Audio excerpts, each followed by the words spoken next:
Hello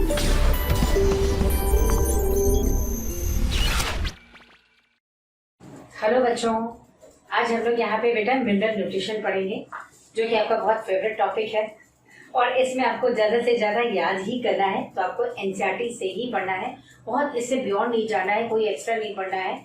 जो आपके NCERT में गिवन है आप उसको पढ़िए, प्लस इसके अलावा जो एडिशनली है जो हम लोग डिफरेंट टॉपिक्स में कवर करते हैं। जैसे मान लीजिए मैंने कुछ एलिमेंट्स के लिए बताया, कौन सा एलिमेंट कहाँ पर कितना इंपॉर्टेंट है, ये हम लोग डिफरेंट जो है ग्रुप्स में भी पढ़ते हैं। लाइक अगर मैं ये बोल दूं यहाँ पर कि मैंगनीज है, क्लोराइड आयंस है, कैल्शियम है, ये सब जो है वाटर की फोटोलाइसिस के लिए इंपॉर्टेंट है, लाइट रिएक्शन में फोटोसिंथेसिस है।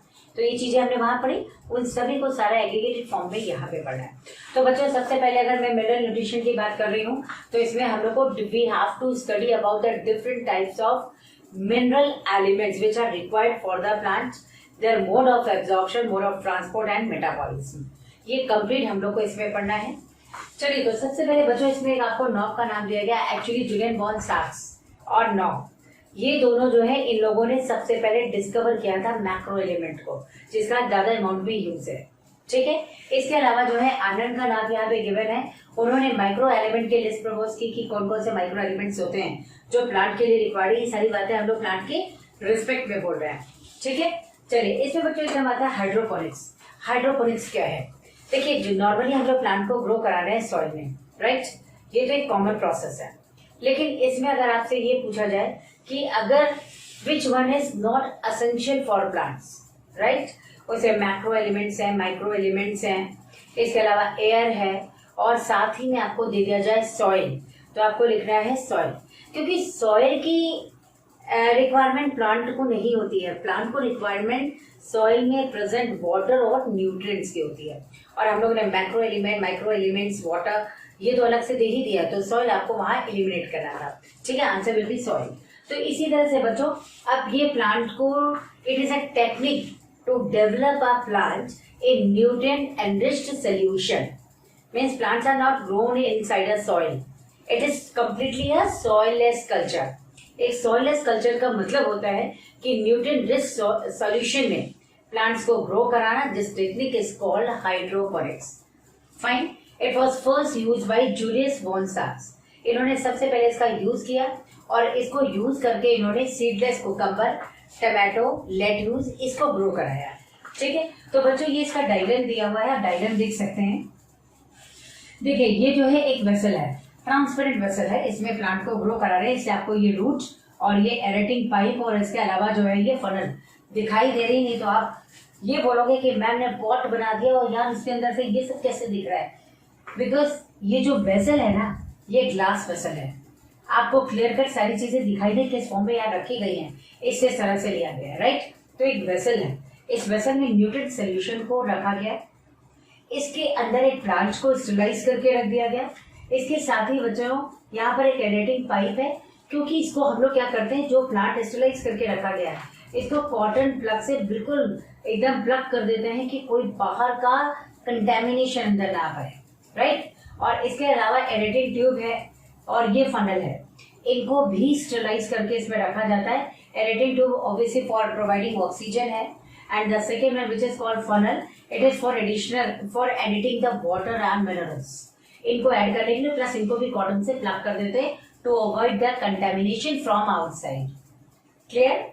अब यहाँ पे आप देखिए, इस तरह से प्लांट को ग्रो कराना, this is called hydroponics. Means hydroponic is a technique to develop a plant in nutrient rich solution. It is completely soilless culture और it is also called as tank farming, क्योंकि इस तरह से बहुत सारे plant को grow कराया गया है टैंक्स में। अब जमीन की लड़ाई खत्म हो चुकी है, डिब्बों में प्लांट को ग्रो कराना है टैंक्स में, राइट। चलो, तो ये जो है यहाँ पर ये कहलाता है हाइड्रोपोनिक्स। बच्चों ये भी जो डायग्राम है ये भी हाइड्रोपोनिक्स का है। आप ये देखिए, एक लॉन्ग ट्यूब है, राइट। इस लॉन्ग ट्यूब को थोड़ा सा स्लैंटेड पोजीशन रखा गया है ताकि यहाँ पर जो न्यूट्रिएंट सॉल्यूशन इसके अंदर फिल्ड है उसमें एक पंप लगा दिया गया है। मान लीजिए मैंने इसको दिखा दिया, ये इस तरह से यहाँ पर क्या है, पंप है, राइट। और इसके अंदर क्या है, ये है यहाँ पर न्यूट्रिएंट सॉल्यूशन। चलिए, वो तो हमने मार्क कर रखा है, न्यूट्रिएंट सॉल्यूशन। बच्चों ये पंप क्या करता है, न्यूट्रिएंट सॉल्यूशन को पंप करेगा अपर साइड में, ये पाइप है न्यूट्रिएंट को ले जाने वाली और यहाँ तक न्यूट्रिएंट पहुंचा देगा। अब ये स्लैंट इन पोजीशन है, धीरे धीरे इसकी जो रूट्स है ना उससे ये न्यूट्रिएंट होता हुआ फिर से जो है लॉन्ग फ्लो नीचे आ जाएगा, फ्लो डाउन हो जाएगा और फिर से पंप इसको क्या कर देगा, आप साइड में पंप कर देगा। ठीक है, तो इस तरह से न्यूट्रिएंट इसके अंदर बच्चों फ्लो होता रहता है और इसमें कई सारे इस तरह से प्लांट होल होता है ना, होल, ये मतलब एक ऐसा स्ट्रक्चर है लाइक अ फ्लूट। फ्लूट जानते हो, बांसुरी, इस तरह से होल बना है, बस इसी तरह का एक पाइप बना दिया गया है और कई सारे प्लांट को एक साथ इसमें आप ग्रो करा सकते हैं। ये तो सिंगल का एक आपको दिखाया गया कि किस तरह से होता है डेवलप। तो यहाँ पे बहुत सारे प्लांट्स को यहाँ ग्रो करा लिया गया है और ग्रो कराने के बाद इस तरह से पंप बराबर न्यूट्रिएंट को जो है यहाँ पर पंप करता रहता है, वो रूट को इस तरह से सोल्यूशन न्यूट्रिएंट प्रोवाइड करते हुए, हाइड्रेट करते हुए फॉर द फ्लो डाउन हो जाएगी और फिर से ये इसको पंप कर देगा। ठीक है बच्चों, अब क्वेश्चन क्या आया है, पहली बात में एनसीईआरटी ने ये लिखा कि सबसे पहले इस प्रोसेस का यूज करके प्लांट को ग्रो कराया था जूलियस वॉन साक्स ने, ये नाम आपको याद रखना है। सेकेंडली बच्चों, इसमें जो है इसका फायदा क्या, what is the advantage of the hydroponics. Hydroponics का एडवांटेज ये था कि जो भी प्लांट यहाँ डेवलप हुआ ना बच्चों, ये जो है यहाँ पर डिजीज फ्री था। इसका एडवांटेज क्या है डिजीज फ्री होने का, कि यहाँ प्रोडक्टिविटी क्या हो जाएगी, इंक्रीज हो जाएगी, प्लस हेल्थी और न्यूट्रिएंट एनरिच्ड वैरायटी डेवलप होगी जो भी आप डेवलप करा रहे हैं। जैसे उन्होंने यहाँ पे सीडलेस कुकम्बर है, खीरा, टमाटो है, इसके अलावा जो है लेट्यूस को डेवलप कराया। लेट्यूस कहते हैं सैलड्स को, सैलड लीव होती है ना, बस उसी के लिए सैलड यूज होता है और इसको इसमें ग्रो कराएंगे। तो फायदा बेनिफिट क्या था, तो प्रोडक्टिविटी ज्यादा हो गई और प्लस न्यूट्रिएंट एनरिच्ड भी था, ये इसमें कई सारे न्यूट्रिएंट और मिनरल्स भी थे। ठीक है, अब इसमें जो है पर्पस पूछा गया था, what is the purpose of to develop hydroponics. Hydroponics को डेवलप करने का पर्पस क्या था बच्चों, तो हाइड्रोपोनिक्स को बच्चों डेवलप करने का पर्पस था to identify the nutrient which are required for the plants. Plants के लिए कौन सा न्यूट्रिएंट रिक्वायर्ड है इसको आइडेंटिफाई करना और the amount of nutrient also, nutrient का अमाउंट भी जो है वो भी आइडेंटिफाई करना था। तो न्यूट्रिएंट का अमाउंट और टाइप ऑफ न्यूट्रिएंट दोनों को आइडेंटिफाई करना था कि कौन सा न्यूट्रिएंट और किस अमाउंट में इस प्लांट के लिए रिक्वायर्ड होता है। इसी से उन्होंने मैक्रो और माइक्रो एलिमेंट को भी डिटेक्ट किया। I think you are getting my point. चलिए, तो ये बात आपको समझ में आ रही है। चलिए बेटा, अब यहाँ पे एक हम लोग टर्म यूज करते हैं, hunger sign. It is a deficiency symptom of nutrients. ये न्यूट्रिएंट्स का डेफिशिएंसी सिम्टम है, उसे कहा जाता है हंगर साइन। कोई न्यूट्रिएंट अगर आपकी बॉडी में डेफिशिएंट हो गया या प्लांट में मान लो डेफिशिएंट हो गया, तो किसी टाइप का, जैसे मान लो जिंक है, जिंक की डेफिशिएंसी से लीफ का साइज छोटा ही रह जाता है, लिटिल लीफ डिजीज कहते हैं। यानी जिंक है, जिंक लीफ को भी जरा सा बनाता है, जिंक जरा सा लीफ को बना देता है, छोटा सा लगता है। तो ये जो है डेफिशिएंसी सिम्टम हो गए, this is called hunger sign. चलो नेक्स्ट बच्चों, हम लोग किसे मिनरल्स कहते हैं, किसे नॉन मिनरल्स कहते हैं। Minerals are those element which are absorb by the plants from the soil. Means elements, वो एलिमेंट जो कि सॉइल में प्रेजेंट है उसे मिनरल्स कहा गया, और जो एयर में प्रेजेंट है वहां से प्लांट एब्सॉर्ब कर रहा है उसे कहते हैं नॉन मिनरल्स। आप देखिए मोस्ट ऑफ द एलिमेंट्स, यानी मिनरल्स की बात करें तो मोस्ट ऑफ द एलिमेंट्स वही हैं जो सॉइल से एब्सॉर्ब होंगे, मोस्ट ऑफ द एलिमेंट्स।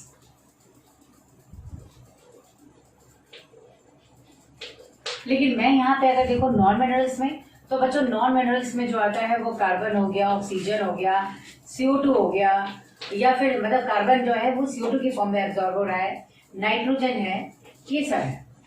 तो वो एलिमेंट जो अच्छा कार्बन मैंने लिख दिया है शायद, तो कार्बन में यहाँ से हटा देंगे, ऑक्सीजन हो गया, carbon in the form of CO2 and nitrogen, इसके अलावा ऑक्सीजन है ये O2। तो ये जो है प्लांट डायरेक्ट एयर से एब्जॉर्ब करता है, इसे बच्चों इसको हम लोग कह देते हैं ये सारे क्या है, non minerals. Also nitrogen is included in both, वो नॉन मिनरल भी है और मिनरल भी। आप सोचिए सॉइल में जो है फर्टिलाइजर आप डालते हैं उसमें नाइट्रोजन है, वहां से तो एब्जॉर्ब कर ही रहा है, प्लस कुछ बैक्टीरिया है जो एटमॉस्फेरिक नाइट्रोजन को कन्वर्ट करके सॉइल में मिक्स कर देते हैं, प्लांट एब्जॉर्ब कर लेता है। कुछ ऐसे भी बैक्टीरिया हैं जो एयर में प्रेजेंट है, वो एटमॉस्फेरिक नाइट्रोजन को वहीं पर फिक्स करके जो है वो एयर में रखते हैं और वहां से प्लांट एब्जॉर्ब करता है। तो नाइट्रोजन जो है बच्चों मिनरल और नॉन मिनरल्स दोनों में आएगा। चलिए नेक्स्ट इसमें देखते हैं एसेंशियल एलिमेंट्स। बच्चों हम लोग कहते हैं ये एलिमेंट एसेंशियल है, वो एलिमेंट एसेंशियल है, but what is the actually criteria of essentiality. Essentiality का क्राइटेरिया क्या है, क्यों हम कहते हैं कि ये एसेंशियल है। आप अपना एग्जाम्पल ले लो, मैं कहती हूँ कि मानिए आपके घरों में कहा जाता है ना बच्चों से कि बच्चों ये कैल्शियम लेते रहना, ये आपके लिए एसेंशियल है, क्यों एसेंशियल है? टेस्ट मिल रहा है, मजा आ रहा है खाने में? नहीं, ये कोई ना कोई डेफिशिएंसी सिम्टम क्रिएट कर लेगा। आप नेल्स पे देखना व्हाइट स्पॉट आ जाएगा, अभी मत चेक करो। नेल्स पे आप देखेंगे व्हाइट स्पॉट आ जाएगा, या आपके टीथ में जो है वो वीकनेस आने लगेगी, टूथिंग होने लग जाएगा, या टूटने लग जाएंगे टीथ, बोन्स वीक हो जाएंगी। इनके लिए कैल्शियम चाहिए, और मिडिल लेवल का कंपोनेंट है, ये प्लांट के लिए जरूरी है। तो कैल्शियम बहुत इंपॉर्टेंट है। अब मैं ये कह दूं कि आपकी बॉडी में कैल्शियम की डेफिशिएंसी है, कोई बात नहीं, डरने की जरूरत नहीं है, आयरन खा लेना। क्या ये पॉसिबल है? बिल्कुल नहीं है। क्यों? क्योंकि अगर आपकी बॉडी में कैल्शियम की डेफिशिएंसी है तो आप आयरन खा के कैसे काम कर सकते हो भाई? तो कैल्शियम यानी क्राइटेरिया क्या है? एसेंशियलिटी का क्या क्राइटेरिया रखा गया? कौन से एसेंशियल एलिमेंट्स हैं? Those elements which are not replaced by another elements, ऐसे एलिमेंट जो दूसरे एलिमेंट से रिप्लेस ना हो। तो अभी भी मैंने कहा था कि आपकी बॉडी में कैल्शियम की डेफिशिएंसी, कोई बात नहीं, आयरन दे दो। क्या ये जो है यहाँ पर इसको एलिमिनेट इसको सब्स्टिट्यूट है ये क्या? तो आपको यही बताना है, एसेंशियलिटी का क्राइटेरिया ही बच्चों यही है, element which can not replace by another element. Second criteria है elements which are required for normal growth and reproduction of a plant. Plant के लिए जो नॉर्मल ग्रोथ है उसके लाइफ साइकिल को कंप्लीट करने के लिए जरूरी है, वो एलिमेंट जो है एसेंशियल है। थर्ड, जिस एलिमेंट की डेफिशिएंसी से कोई ना कोई डेफिशिएंसी सिम्टम क्रिएट हो जाता है या नॉर्मलिटी क्रिएट हो जाती है, उसको यहाँ एसेंशियल माना गया है। क्लियर? और लास्ट वन यहाँ पे दिया गया है कि एलिमेंट जो कि डायरेक्टली मेटाबॉलिज्म में इन्वॉल्व होते हो, जैसे अगर मैं कह दूं यहाँ पर लाइक मैग्नीज की डेफिशिएंसी हो जाए, क्लोरीन आयन की या क्लोराइड आयन की डेफिशिएंसी हो जाए, तो अपने वाटर की फोटोलाइसिस नहीं होगी भाई। और वाटर की फोटोलाइसिस नहीं होगी तो लाइट रिएक्शन चलेगी नहीं। लाइट रिएक्शन का प्रोडक्ट एनएडीएच और ये क्या नाम है एटीपी, ये ना बने तो क्या होगा? अपने आप डार्क रिएक्शन होगी, फोटोसिंथेसिस होगी, भाई सारी चीज शांत पड़ी है ना? ऐसा लगेगा प्लांट के लिए भी सारा क्या हो गया, लॉकआउट हो गया है। तो लॉकडाउन करने का मतलब यहाँ ये नहीं है कि आपने काम करना ही छोड़ दिया है, लेकिन यहाँ प्लांट के लिए तो कम से कम वही मीनिंग है। इसका मतलब ये है कि एसेंशियलिटी का क्राइटेरिया क्या है? Elements which are required for normal growth and reproduction of a plant which can not replace by other elements. Element due to the deficiency of those element any abnormality is created inside a plant. And the last one is element which are directly involve in the metabolism of a plant. All these elements are considered as essential। तो बच्चों essential elements की जो मैं यहाँ definition बता रही हूँ, ये तो यहाँ पे अगर इसके अकॉर्डिंग देखिए तो अभी तक 105 डिस्कवर्ड एलिमेंट जो अकॉर्डिंग टू एनसीईआरटी डेटा है। आपको ये नहीं कहना कि अभी इतने डिस्कवर हो गए, इतने डिस्कवर हो गए। एनसीईआरटी में गिवन डेटा के अकॉर्डिंग अगर आप देखेंगे तो 105 एलिमेंट डिस्कवर्ड है, उसमें से भी मोर देन 60 एलिमेंट्स जो है वो प्लांट्स में ऑलरेडी डिटेक्ट हो चुके हैं, लेकिन इसमें से एसेंशियल केवल 17 एलिमेंट्स को माना गया। दिस वन केवल 17 एलिमेंट्स को माना गया। उसमें कार्बन है, hydrogen, oxygen, phosphorus, nitrogen, calcium, magnesium, ये सब है, ये सारे एलिमेंट्स हैं। और तो अगर एनसीईआरटी के अकॉर्डिंग देखा जाए तो कुछ एलिमेंट ऐसे हैं वो अभी भी एसेंशियल है, लाइक सोडियम हो गया, कोबाल्ट हो गया। इसके अलावा जो है कुछ ऐसे एलिमेंट्स हैं जो अभी भी जरूरी हैं, लेकिन उसको एसेंशियल में नहीं रखा गया है। तो आपको 17 एलिमेंट्स एसेंशियल कंसीडर करना है। बच्चों इधर मैक्रो एलिमेंट्स और माइक्रो एलिमेंट्स पे डेफिनेशन यानी आपको डायरेक्ट एग्जांपल भी पूछा गया है कि कौन से मैक्रो एलिमेंट है कौन से माइक्रो, बहुत माइन्यूटली आपको ऑब्जर्व करना है क्योंकि इससे मैक्रो माइक्रो को इनडायरेक्टली सेंटेंस में भी पूछा जाता है। अच्छा अभी तक देखिए मैक्रो एलिमेंट्स क्या है। Macro elements are those element which are required more than 10 millimole per KG of dry weight of the organism. किसी ऑर्गेनिज्म के 1 केजी ड्राई वेट में अगर देखा जाए तो वहां मोर देन 10 मिलीमोल जो है वो अगर यूज होता है तो इसको हम कहते हैं मैक्रो, और अगर less than 10 millimole per KG dry weight of an organism देखा जाए तो इसे माइक्रो कहते हैं। बच्चों अब ये मैंने तो लिख दिया, ये मैक्रो एलिमेंट है। देखिए मैं यहाँ हो सकता है आपको ज्यादा क्लियर हो, मैं यहाँ लिखती हूँ, ये मैक्रो है।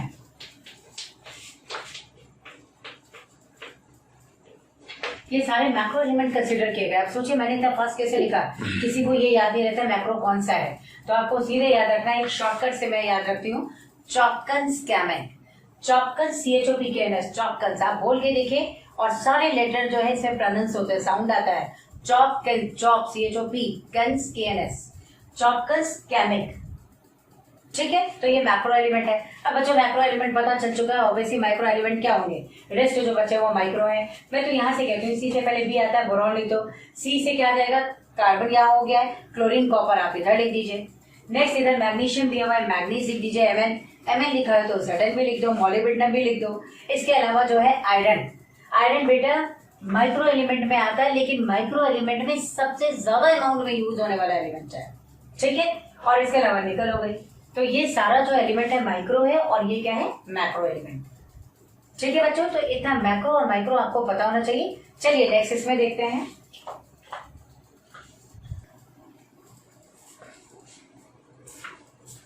चलिए बच्चों, यहाँ एक्सेप्ट 17 एलिमेंट्स, कुछ एलिमेंट्स को भी एसेंशियल माना गया है, जैसे sodium, cobalt, silicon and psyllium. ये आपके एनसीईआरटी का डेटा है, इसको आपको याद रखना है। चलिए इनको भी जो है एसेंशियल कंसीडर किया गया है।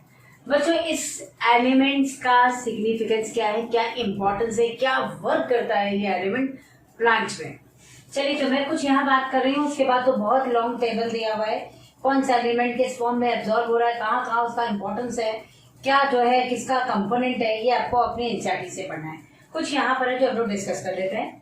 जैसे मान लीजिए कि यहाँ प्रोटोप्लाज्मिक एलिमेंट, देखो बच्चों यहाँ पे क्या है, इसके पहले ये फ्रेमवर्क एलिमेंट देख लेते हैं। फ्रेमवर्क एलिमेंट कौन से ही आया हुआ बच्चों, फ्रेमवर्क एलिमेंट वो होता है जो लगभग सभी बायोमोल का फ्रेम बनाता है, उसका बेस बनाता है, जैसे carbon, hydrogen, oxygen and nitrogen, ये सारे ही फ्रेमवर्क है। ये तो सब में एसेंशियल होंगे ही होंगे, carbon, hydrogen, oxygen and nitrogen, ये 4 एलिमेंट्स हैं जो सभी बायोमोल में प्रेजेंट होंगे। एडिशनली और हो सकता है, लेकिन ये तो एटलीस्ट होगा, राइट। चलिए नेक्स्ट है प्रोटोप्लाज्मिक एलिमेंट। बच्चों प्रोटोप्लाज्मिक एलिमेंट्स क्या होते हैं, प्रोटोप्लाज्म बनाने वाले एलिमेंट्स। वो प्रोटोप्लाज्म बनाने वाले एलिमेंट्स कौन से हो सकते हैं, जैसे आप देखिए कार्बन, हाइड्रोजन, ऑक्सीजन, नाइट्रोजन, ये तो होगा ही होगा। इसके साथ साथ आयरन जो कि प्लांट में ऑलरेडी प्रेजेंट है और क्लोरोफिल की सिंथेसिस के लिए भी इंपॉर्टेंट है। इसके अलावा आयरन के अलावा आप देख सकते हो यहाँ पे नाइट्रोजन है, देन इसके अलावा जो है पोटेशियम भी है इसी में एंड मैग्नीशियम। ये सब बच्चों यहाँ प्रोटोप्लाज्म बनाने में काम आते हैं सारे एलिमेंट, इसलिए इनको हम लोग क्या कहते हैं, प्रोटोप्लाज्मिक एलिमेंट्स। मैंने कहा था कि आपका बहुत फेवरेट टॉपिक है, तो आप पढ़ते चलिए, इसको याद करते चलिए, मेरे साथ कोशिश करिए कि इसको यहीं का यही लर्न हो जाए। बच्चों आप लोगों को थोड़ा सा मिनरल एलिमेंट्स लग सकता है कि मिनरल न्यूट्रिशन पढ़ रहे हैं, इसमें सारी चीजें जो है कैसे याद होंगी।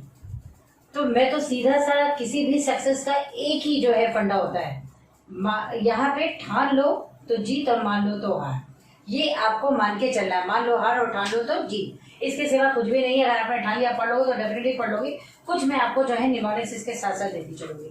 चलिए सुनिए, यहाँ पे नेक्स्ट आता है एनाइन कैटाइन बैलेंस। बच्चों एनाइन कैटाइन बैलेंस के लिए जो रिस्पॉन्सिबल है वो यहाँ पे पोटेशियम है, इसके अलावा क्लोराइड आयंस, ये एनाइन कैटाइन बैलेंस के लिए रिस्पॉन्सिबल है। इसके अलावा ऑस्मोटिक पोटेंशियल, बच्चों जितने भी एलिमेंट्स है, मैक्रो है, माइक्रो एलिमेंट्स है, ये सारे मिल करके ऑस्मोटिक पोटेंशियल को इंक्रीज करते हैं, ऑस्मोटिक प्रेशर को इंक्रीज करते हैं, ताकि वो सेल की टर्जिडिटी जो है वो वाटर एब्जॉर्ब करके बढ़ा सके। नेक्स्ट यहाँ पर है एंजाइम एक्टिवेटर, ये इंपॉर्टेंट है, यहाँ से आने की चांसेस है बच्चों। तो एंजाइम एक्टिवेटर को देख लीजिएगा, जैसे मान लीजिए मैग्नीशियम है, तो ये मैग्नीशियम किसका एक्टिवेटर है, मैग्नीशियम रूबिस्को एंजाइम का एक्टिवेटर है, पेप्टेज का एक्टिवेटर है, और जहां भी काइनेज एंजाइम है जो फॉस्फेट का ट्रांसफर कर रहे हैं, उन सभी जगह जो है मैग्नीशियम उसका एक्टिवेटर होगा। तो you can write here kinase, second हो गया यहाँ पर रूबिस्को। अच्छा रूबिस्को का फुल फॉर्म होता है रिबिलोज बेस फॉस्फेट कार्बोक्सिलेज ऑक्सीजनेज, जो CO2 का फिक्सेशन करता है C3 प्लांट्स में, ठीक है। नेक्स्ट आता है पेप्टेज, पेप्टेज ये एंजाइम एक्टिवेटर इसका है बच्चों। इसके अलावा एक चीज और अगर हम लोग देखें, कुछ आपको और भी दिया हुआ है, जैसे यहाँ पे दिया हुआ है जिंक। जिंक बच्चों ये होता है किसका, अल्कोहलिक डिहाइड्रोजिनेज का, अल्कोहलिक डिहाइड्रोजिनेज, डिहाइड्रोजिनेज। एक बच्चों यहाँ पे आपको और भी दिया गया है, अगर आपको याद हो तो यहाँ पर जो है मॉलिब्डेनम दिया गया है नाइट्रोजिनेज एंजाइम का, ये भी आपको याद रखना है। तो अब क्योंकि यहाँ पे स्पेस नहीं है, मैं यहाँ लिख देती हूँ मॉलिब्डेनम। ये मॉलिब्डेनम जो है ये है नाइट्रोजिनेज एंजाइम, नाइट्रोजिनेज एंजाइम का एक्टिवेटर। आपको पढ़ भी चुके हैं कि नाइट्रोजिनेज एंजाइम है क्या, आयरन मॉलिब्डेनम प्रोटीन कॉम्प्लेक्स है, तो ऑब्वियसली उसका एक्टिवेटर हो गया, राइट। चलिए अब यहाँ पे आकर टॉक्सिक एलिमेंट्स क्या है बच्चों, वो एलिमेंट जो किसी भी प्लांट के वेट को जो है लगभग जो है 10% तक रिड्यूस कर दे, वो टॉक्सिक एलिमेंट्स कहलाते हैं। तो ये टॉक्सिक एलिमेंट्स हो गए, यानी टॉक्सिक एलिमेंट्स कौन से होते हैं? एल्यूमिनियम। वो हम लोगों के लिए भी टॉक्सिक है और प्लांट्स के लिए भी। आपको अगर पता हो तो जब ब्रिटिशर्स यहाँ पे थे और जब यहाँ इंडियंस को वो प्रिजनर जो है बना लेते थे, तो उस समय उनको स्लो पॉइजन के फॉर्म में यहाँ पर जो एल्यूमिनियम के जो वेसल्स होते थे उसमें खाना बना के दिया जाता था, और धीरे धीरे एलिमेंट उनकी बॉडी में जाके स्लो पॉइजन का काम करता है। तो ये प्लांट्स के लिए ही उतना हार्मफुल है। तो बच्चों एक इसमें होता है एल्यूमिनियम, दूसरा जो है मरकरी है। इसके अलावा एक होता है इसमें बच्चों लेड, और एक होता है यहाँ पर सिल्वर। तो एल्यूमिनियम है, मरकरी है, लेड है, सिल्वर है, ये सारे जो है एलिमेंट्स हैं, ये किसी भी ऑर्गेनिज्म का वेट डिक्रीज करते हैं by about 10%। That's why considered as toxic element, direct toxicity cause करते हैं। बच्चों क्रिटिकल एलिमेंट्स क्या है? Which are generally deficient in soil. Critical तो वही है ना भाई जो मुश्किल से मिले, प्लांट को भी जो मुश्किल से एब्जॉर्ब होने में हो रहा है या मुश्किल से मिल रहा है, उनको क्रिटिकल एलिमेंट कह दो। एनपीके याद रखना है आपको, एनपीके। तो एनपीके क्या है? Nitrogen, phosphorus and potassium.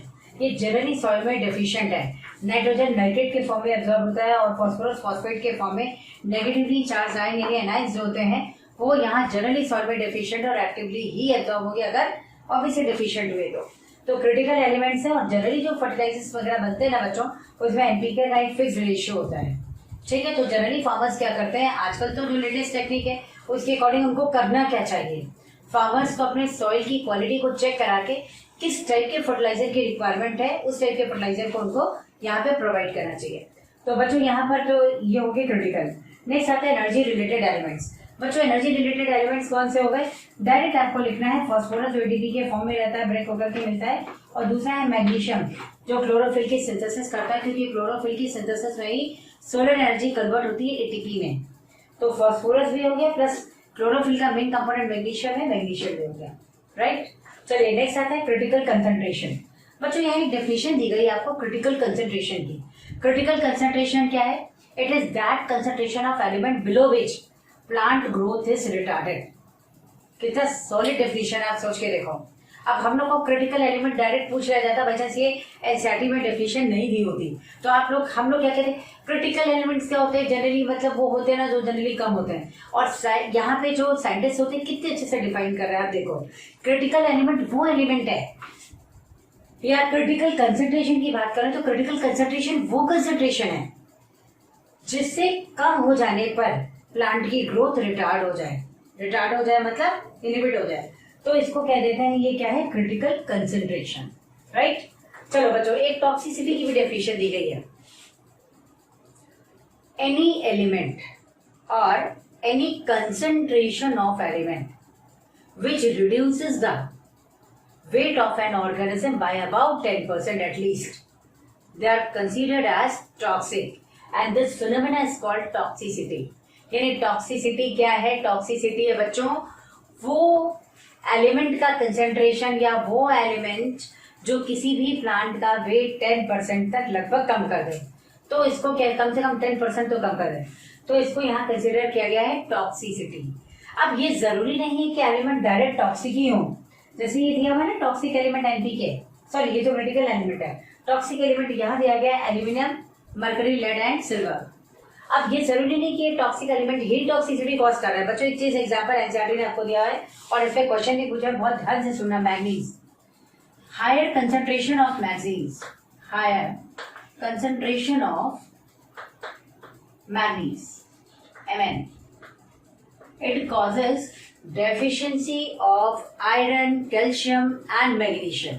इन तीनों की ये डेफिशिएंसी कर देता है। अगर ये माइक्रो एलिमेंट का कंसंट्रेशन ज्यादा हो जाए तो होता क्या है, इसका जो डेफिशिएंसी सिम्टम किसका, आयरन, कैल्शियम और मैग्नीशियम का है, उसका डेफिशिएंसी सिम्टम प्लांट में क्या आता है, brown spot on leaf surrounded by chlorotic spot या क्लोरोटिक वेन। क्लोरोटिक क्लोरोसिस को कहते हैं और क्लोरोसिस का मतलब होता है डिसअपियरेंस ऑफ क्लोरोफिल, यानी लीफ का येलो हो जाना। ब्राउन स्पॉट और सराउंडिंग इसकी क्या है, येलो है, ठीक है। तो ये जो है बच्चों टॉक्सिसिटी के लिए जो सिम्टम है मैग्नीज के एक्सेस का, ये आपको देखना है। तो आपको यहाँ लिखना है कॉजेस डेफिशिएंसी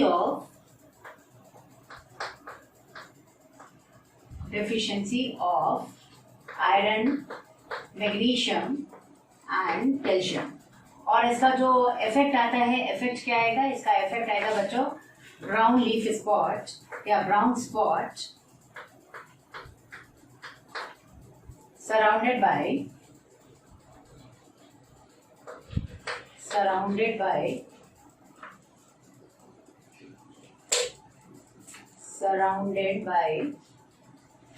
chlorotic veins। इसको यहां लिखेंगे क्लोरोटिक वेन्स। क्लोरोटिक वेन्स का मतलब था सराउंडेड येलोइंग वेन्स, ये जो है इसको सराउंड करती है। Actually this is the deficiency symptom of iron, calcium and magnesium. But deficiency हुई क्यों है ये आपको बताना है। तो deficiency causes due to excess of manganese. Excess of manganese हो जाए तो इनका एब्जॉर्प्शन ही वो कम कर देता है, इससे इस तरह का इफेक्ट आएगा। मोबाइल एलिमेंट्स क्या होते हैं बच्चों, कुछ एलिमेंट ऐसे हैं जो जनरली मोबाइल हैं, एक प्लांट से दूसरे प्लांट में इजीली मूव कर जाते हैं, राइट। तो इसमें पोटेशियम, मैग्नीशियम और नाइट्रोजन आ जाएगा। बच्चों इसमें इनडायरेक्ट क्वेश्चन पूछा गया है कि ऐसे कौन से एलिमेंट है जिनके डेफिशिएंसी सिम्टम जनरली जो है वो यहाँ से आपको कनेक्ट किया गया है कि जिनके डेफिशिएंसी सिम्टम जनरली, अगर ये मोबाइल एलिमेंट है तो डेफिशिएंसी सिम्टम किस में हो गया, ओल्डर पार्ट में हो गया। तो जिनके generally deficiency symptom older part में होते हैं, आपको कैल्शियम और शायद मैग्नीशियम या नाइट्रोजन किसी एक का पूछा गया है, ये डायरेक्ट आया हुआ है। तो सर कुछ बच्चे ऐसे एलिमेंट होते हैं जो नॉन मोबाइल एलिमेंट्स हो, जैसे अब मैं यहाँ बता दूं ट्रांसपोर्ट में आपको केवल और केवल कैल्शियम दिया गया और एक जगह आपको कैल्शियम और सल्फर दोनों गया है। बट मैं आपको बता दूं अभी तक जो क्वेश्चन आया है वो नॉन मोबाइल एलिमेंट का जो ऑप्शन पूछा गया, एग्जाम्पल पूछा गया वो कैल्शियम पे बच्चों, जबकि अदर जो है सल्फर भी दिया हुआ था ऑप्शन में। आपको सल्फर, कैल्शियम और दो अलग एलिमेंट्स दिए गए थे, ठीक है, 4 ऑप्शंस में। तो एक ऑप्शन में सल्फर भी था, एक ऑप्शन में कैल्शियम था और नॉन मोबाइल एलिमेंट का एग्जाम्पल पूछा गया था आपसे, तो आपको कहना था वहां पे कैल्शियम, ठीक है। इसके अलावा बच्चों यहाँ पर जो है अगर कैल्शियम और सल्फर एक साथ दे दिया जाए और नॉन मोबाइल एलिमेंट कहा जाए तब आप कैल्शियम सल्फर को एक साथ करेंगे। अदरवाइज दोनों ही एग्जाम्पल आपके एनसीईआरटी में गिवन है, एक चैप्टर में कैल्शियम सल्फर साथ दिया हुआ और एक में केवल कैल्शियम दिया है। तो जनरली अभी तक बच्चों नॉन मोबाइल में कैल्शियम ही पूछा गया है, इसे आपको बहुत रिसर्च करने की जरूरत है, आपको वही मानना है जो एनसीईआरटी ने दिया है। चलिए नेक्स्ट बच्चों डेफिशिएंसी सिम्टम की बात करें। बच्चों होता क्या है, जनरली जो रेडिली मोबाइल एलिमेंट्स हैं जो इजीली मूव कर सकते हैं, तो आप सोचो प्लांट ग्रो कर रहा है, यंगर पार्ट में उसकी डेफिशिएंसी होगी क्योंकि ओल्डर पार्ट ने तो उस एलिमेंट को पहले ही यूज कर लिया है। अब उसकी डेफिशिएंसी कहाँ होगी, यंगर पार्ट में होगी। तो अगर ये रेडिली मोबाइल एलिमेंट है तुरंत मूव कर जाएंगे ओल्डर पार्ट से यंगर पार्ट की तरफ, ठीक। लेकिन अगर ये जो है नॉन मोबाइल एलिमेंट्स हो गए तो उस कंडीशन में इसके जो डेफिशिएंसी सिम्टम, अब मान लो वो तो मूव कर गए, जो मोबाइल एलिमेंट थे वो ओल्डर पार्ट से यंगर पार्ट में मूव कर गए, तो डेफिशिएंसी सिम्टम कहाँ हो जाएगा, पहले अपीयर होगा ऑब्वियसली ओल्डर पार्ट में। लेकिन अगर एलिमेंट नॉन मोबाइल होता, वो मूव नहीं कर सकता था, तो उसका डेफिशिएंसी सिम्टम सबसे पहले जो अपीयर होगा वो यंगर पार्ट में होगा ना, क्योंकि मूव नहीं कर रहा है। तो बिल्कुल यही चीज है कैल्शियम में। आप देखो कैल्शियम स्ट्रक्चरल रोल प्ले कर रहा है, वो मिडिल लेमिना का कंपोनेंट है, कैल्शियम पेक्टेट स्ट्रक्चर बना लिया, तो ये मूव कर ही नहीं सकता भाई, कैसे मूव करेगा, तो वो मूव नहीं कर सकता। जब भी डेफिशिएंसी सिम्टम होगा ना यंगर पार्ट में होगा। बाकी एलिमेंट्स ऐसे हैं जो मूव कर सकते हैं तो इनका डेफिशिएंसी सिम्टम ओल्डर पार्ट में। भाई ऐसे एग्जांपल मान ले तू, तो जैसे मान लो कि आपके घर में 2 एप्पल्स रखे हुए हैं, ठीक। आपकी फैमिली मेंबर्स में पेरेंट्स हैं, आपके पेरेंट्स हैं, ग्रैंड पेरेंट्स हैं और आप ब्रदर सिस्टर हो। अब उस एप्पल को खाना है और वो एप्पल कम है आपके घर में, तो भी आपके बड़े कह देते ना भाई बच्चे हैं, इनको जरूरत है, इनकी ग्रोथ हो रही है, इनको प्रोवाइड कर दो, इनको दे दो, तो वो एप्पल तो आपको मिल गया। अब मान लो कि आप एनीमिक हो जाते हो, आपकी बॉडी में ब्लड कम है, तो क्या आपके पेरेंट्स कहेंगे ले भाई मेरे बच्चे में जो है ब्लड कम है, खून पी ले मेरा, ऐसे तो नहीं कहेंगे ना, क्यों, क्योंकि ऑलरेडी स्ट्रक्चर के फॉर्म में वो कन्वर्ट हो चुका है भाई। I am joking. तो आपको इसी तरह से वैसे इस एग्जाम्पल के थ्रू आप याद रख सकते हो। तो जो चीज इजीली मूव करने वाली, एप्पल मूव करने वाला था भाई अवेलेबल हो गया यंगर को, लेकिन जो मूव नहीं कर सकता था लाइक ब्लड, वो एक से दूसरे में मूव नहीं कर सकता, एक ऑर्गेनिज्म से दूसरे में, तो वो उसके डेफिशिएंसी सिम्टम ऑब्वियसली जो यंगर से उनमें ही होगा। ऐसे ही आपको प्लांट में कंसीडर करना है। चलिए तो आप शायद इससे बेटर समझ सकते हो, जो मोबाइल है उसका सिम्टम तो अपीयर होगा किसमें, पहले ओल्डर पार्ट में, लेकिन जो नॉन मोबाइल है भाई तो यंगर जो वहां फंसने ही फंसने हैं, ठीक। सबसे पहले उसका डेफिशिएंसी सिम्टम किसमें हो जाएगा, यंगर पार्ट्स में, अगर वो नॉन मोबाइल है तो। और आपको एग्जाम्पल लिखना है, कैल्शियम याद रखना है। बच्चों अब एक चीज यहाँ पे देखिएगा, डेफिशिएंसी सिम्टम सबके क्या आ रहे हैं, क्या डेफिशिएंसी सिम्टम है। अब आप इधर देखो, आपको ऐसा लग रहा हो कितना टफ है। Molybdenum, sulphur, nitrogen, magnesium, manganese, zinc, potassium, iron, इनकी डेफिशिएंसी से क्लोरोसिस हो जाती है। कहने में कितना अच्छा लग रहा है ना, देख के पढ़ना है, लेकिन आपको कैसे याद होगा? क्लोरोसिस का मतलब क्या होता है? डिसअपियरेंस ऑफ क्लोरोफिल, यानी लीफ का येलोजेनिक एसिड। ठीक, तो क्लोरोसिस हो गया ना। क्लोरोसिस का मतलब क्या? Disappearance of chlorophyll. तो क्लोरोफिल का डिसअपियरेंस हो गया, इसका मतलब येलोइंग ऑफ लीफ हो गई। लेकिन इन एलिमेंट की डेफिशिएंसी से हो रहा है भाई, तो याद कैसे करोगे? एक सिंपल सा न्यूमोनिक में बताती हूँ, सुन लो। मोशन, MOSN, मोशन मांगे मेरी जान के आयरन। आयरन निकल गया भाई, आयरन जरूरी होता है क्लोरोफिल की सिंथेसिस के लिए। आयरन निकल गया तो वैसे भी क्लोरोफिल नहीं बनना है, येलोइंग ऑफ लीफ होना ही होना है। तो आप समझ सकते हो इससे, मोशन मांगे मेरी जान की आयरन, अगर मेरी जान का आयरन निकल जाए, आयरन नहीं होगा तो क्लोरोफिल बनाएगा कौन नेक्स्ट टाइम? ऑब्वियसली क्लोरोफिल तो होना ही होना है। तो आपको यही याद रखना है, मोशन मांगे मेरी जान की आयरन। मोशन, आप लोग मोशन की तरह से ये लेक्चर्स देख रहे हो, तो जान का, अपनी जान का आयरन नहीं दोगे, सिलेक्शन यूं ही थोड़ी हो जाना भाई, मेहनत तो करनी पड़ेगी। तो आपको यही लिखना है, मोशन मांगे मेरी जान के आयरन। ठीक, इसका डेफिशिएंसी सिम्टम क्या है? क्लोरोसिस। नेक्स्ट देखो, काकू का मग। काकू क्या है? कैल्शियम, कॉपर, Cu, K और Mg, मग हो गया काकू का मग। नेक्रोसिस का मतलब क्या होता है? नेक्रोसिस का मतलब होता है नेक दबाओ एंड डेड टिश्यूज, याद रखना है आपको। तो नेक्रोसिस का मतलब होता है डेड टिश्यूज। अब डेड टिश्यूज हो गए भाई, काकू का मग छोड़ गए, वैसे ही जान ले लेंगे तुम्हारी, छोड़ेंगे तो है नहीं तुम्हें जिंदा, वैसे भी नेक्रोसिस हो जाना है। तो आपको याद रखना है, काकू का मग टच किया तो डेथ, डेड टिश्यूज। तो काकू का मग नेक्रोसिस, काकू का कैल्शियम, Cu कॉपर, का के पोटेशियम एंड मैग्नीशियम, मग हो गया। राइट, चलो नेक्स्ट इधर आ जाओ बच्चों। डिलेड फ्लावरिंग, यहाँ पे मॉलिब्डेनम है, सल्फर है, नाइट्रोजन है। ये डिलेड फ्लावरिंग, फ्लावरिंग को डिले कर देता, ब्लूमिंग नहीं होने देता प्लांट में। वैसे ही अगर आप लोग मोशन इंस्टीट्यूट में एंटर नहीं करोगे तो आपकी भी ब्लूमिंग नहीं होनी है। तो मोशन याद रखना है, MOSN, molybdenum, sulphur and nitrogen, and it causes delay in flowering, right? And the last one is NKSMO, nitrogen, potassium, sulfur and magnesium. अगर इसकी डेफिशिएंसी होती है तो इस सेल डिवीजन को स्टॉप कर देगा, ग्रोथ को स्टॉप कर देगा। मतलब नोकिया के सस्ते मोबाइल अगर आप लेंगे तो ऑब्वियसली आपके टिश्यूज को वो इफेक्ट करेगा और आपकी ग्रोथ इनहिबिट। यानी नोकिया के सस्ते mobile nitrogen, potassium, sulphur, molybdenum, और ये सेल डिवीजन को स्टॉप करते हैं, आपकी ग्रोथ को स्टॉप करते हैं। नोकिया के सस्ते mobile can stop your growth, and the molybdenum, sulfur, nitrogen, if you can't enter inside a motion institute, then selection मुश्किल है। तो सिलेक्शन लेना है, then you have to enter inside a motion। चलिए अब नेक्स्ट देखते हैं। चलिए बच्चों, अब नेक्स्ट इधर देखते हैं कि जो भी एलिमेंट्स की हम लोग बात कर रहे थे, वो एलिमेंट्स प्लांट में कहाँ से आते हैं? ऑब्वियसली सोइल से आते हैं। कोई जरूरी नहीं सोइल से है, एटमॉस्फेयर से भी आ रहे हैं, तभी हमने इसको नॉन मिनरल कहा था, इसको मिनरल कहा था, तो सोइल से आ रहा है। राइट, चलो, तो जो भी एलिमेंट्स प्लांट में आ चुके हैं उनका एब्जॉर्प्शन हो रहा है। तो एब्जॉर्प्शन कैसे हो रहा है बच्चों? देखो, इसमें एक बात का ध्यान रखना है आपको, एब्जॉर्प्शन या तो एक्टिवली होगा या तो पैसिवली। पैसिवली का मतलब है चुपचाप अपने आप एब्जॉर्ब हो जाए तो बड़ी अच्छी बात है, और नहीं तो एक्टिवली मतलब एनर्जी लगा के एब्जॉर्ब करा लिया जाएगा। तो बस यही चीज आपको ध्यान रखना है। अब यही न्यूट्रिएंट जो है, यही एलिमेंट्स जो है वो एब्जॉर्ब हो रहे हैं, बट कब पैसिव हो रहे हैं, कब एक्टिव हो रहे हैं, ये इंपॉर्टेंट है। बच्चे अक्सर इस बात को पूछते हैं कि मैम जनरली देखिए एनसीईआरटी में लिखा हुआ है मोस्टली एक्टिवली एब्जॉर्ब होता है। भाई किसने मना किया है? एक सेल के अंदर एलिमेंट हमेशा ज्यादा होता है एज कम्पेयर टू सॉइल, तो एक्टिवली एब्जॉर्ब होगा। लेकिन क्वेश्चन ये होता है किस कंडीशन में पैसिवली एब्जॉर्ब हो रहा है।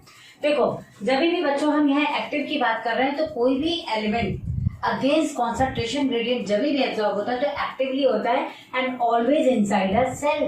क्योंकि भाई सेल इसको एब्जॉर्ब करने के लिए, सेल में मेम्ब्रेन में प्रोटीन है जो पंप का काम करेंगे और एब्जॉर्ब कराएंगे। अगर यही चीज जो है मैं इसकी बात करूं तो जब भी एलिमेंट कोई भी एब्जॉर्ब हो रहा है थ्रू वाटर, भाई अंदर वाटर कम है, बाहर वाटर ज्यादा है, एब्जॉर्ब हो गया। देखो कहीं वाटर की ड्रॉप पड़ी, एक लाइन बना दो, देखो वाटर अपने आप चला रहा है, कुछ मेहनत करने की जरूरत नहीं, कोई एनर्जी लगाने की जरूरत नहीं है। ठीक है, बस वही करना है। जब लॉन्ग कंसेंट्रेशन ग्रेडियंट, सॉइल में वाटर ज्यादा और प्लांट में वाटर कम है, तो उसकी रूट वाटर को एब्जॉर्ब करेगी। इस वाटर में जितने आयंस प्रेजेंट, एलिमेंट्स प्रेजेंट है, वो सब क्या हो जाएंगे? पैसिवली एब्जॉर्ब हो जाएंगे। भाई तो ये जो पैसिव एब्जॉर्प्शन होता है ना, वो इंटरसेल्युलर स्पेसेस के बीच में होता है। इंटरसेलुलर स्पेसेस के बीच में क्यों होता है? क्योंकि जो वाटर पैसिवली एब्जॉर्ब हो रहा है उसके लिए जो पुलिंग फोर्स जनरेट होता है वो ट्रांसपिरेशन करता है अपर साइड में। अपर साइड में ट्रांसपिरेशन जो है उसने पुलिंग फोर्स जनरेट कर दी। अब उसने बगल की सेल से वाटर ले लिया, इसने बगल की सेल से वाटर लिया। किसी लिविंग सेल का कोई इन्वॉल्वमेंट नहीं, क्योंकि जाइलम क्या होता है, कंप्लीटली डेड है, they are lignified tissues, right. तो ये पैसिवली एब्जॉर्ब हो रहा है। जब भाई पैसिवली एब्जॉर्ब होगा तो इंटरसेलुलर स्पेसेस के बीच में ही होगा। तो ये इंटरसेलुलर स्पेसेस के बीच में होता है, यानी मोस्ट ऑफ द मतलब some amount of the element absorb through water passively inside intercellular spaces through apoplastic movement. Apoplastic movement क्या है? जहां वाटर का मूवमेंट रूट के अंदर नॉन लिविंग कॉन्टेनम के थ्रू इन इंटरसेलुलर स्पेसेस और सेल वॉल के थ्रू हो, तो उसे कहते हैं यहाँ पर ये एब्जॉर्प्शन कैसा हो गया?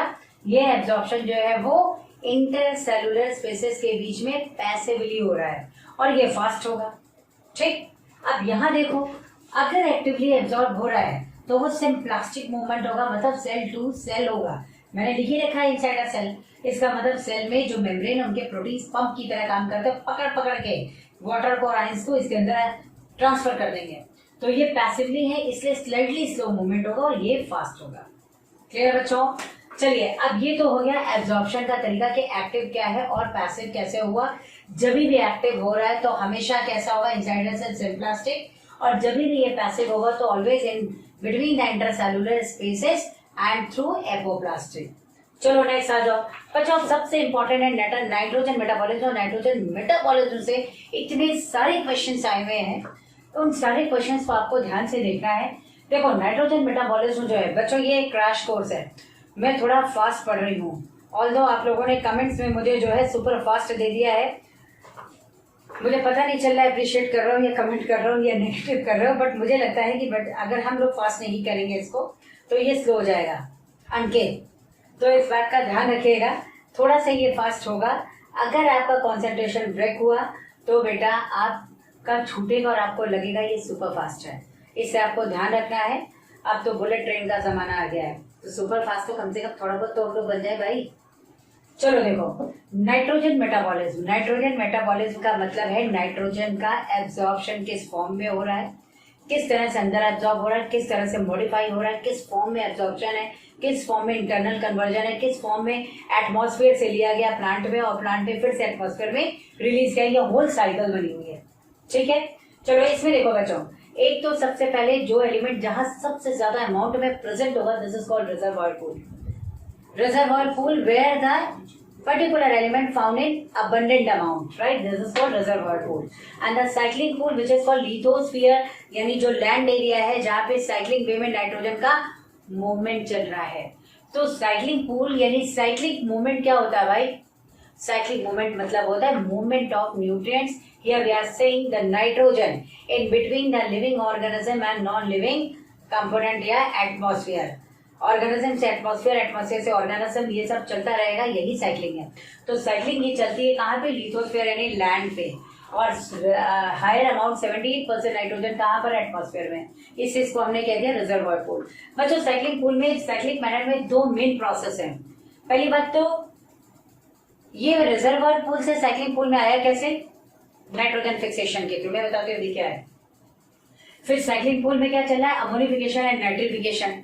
उसके बाद यही नाइट्रोजन जो नाइट्रेट फिर से एटमॉस्फेरिक नाइट्रोजन में कन्वर्ट होती है, this process is called denitrification.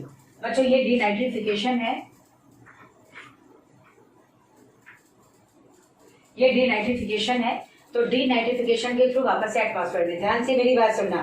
Nitrogen fixation क्या है? Fixation of atmospheric nitrogen into ammonia. क्या बोला मैंने यही बोला है, अमोनिया में कन्वर्जन, राइट। नेक्स्ट है यहाँ पर अमोनिफिकेशन क्या है? Conversion of proteins of dead organism into ammonia, this is called ammonification. क्या बोला मैंने? कुछ नहीं बोला है। डेड के बाद यही प्रोटीन जो कन्वर्ट हो रहे हैं, ये प्रोटीन्स किस में कन्वर्ट होंगे बच्चों? अमोनिया में। अगर प्रोटीन्स अमोनिया में कन्वर्ट हो रहा है, then it is called ammonification. When atmospheric nitrogen is converted into ammonia, this is called nitrogen fixation. Nitrification क्या है? अमोनिया बन गया, ठीक है, बट प्लांट अमोनिया के फॉर्म में एब्जॉर्ब नहीं कर सकते, उनको नहीं पता है क्या है।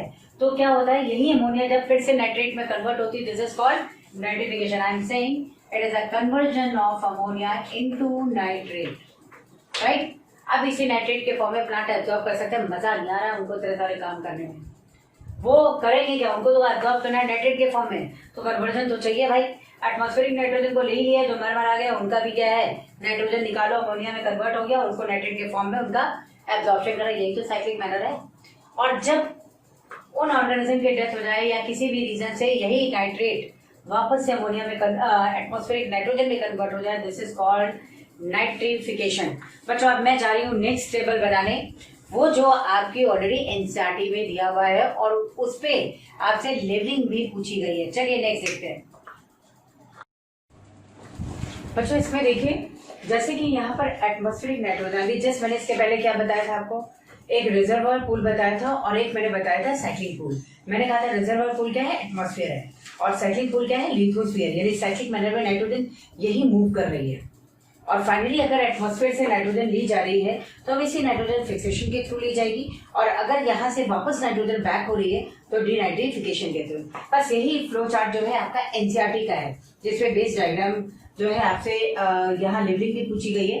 पहले हम लोग इसको सुनते हैं, ये है क्या बच्चों। देखो जैसे एटमॉस्फेरिक नाइट्रोजन है, एटमॉस्फेरिक नाइट्रोजन लिविंग ऑर्गेनिज्म के पास तक कैसे पहुंची, साइक्लिक मैनर तो हम लोग बाद में सोचेंगे। एटमॉस्फेरिक नाइट्रोजन कैसे पहुंची लिविंग ऑर्गेनिज्म तक, तो उसके लिए प्रोसेस होता है which is called nitrogen fixation.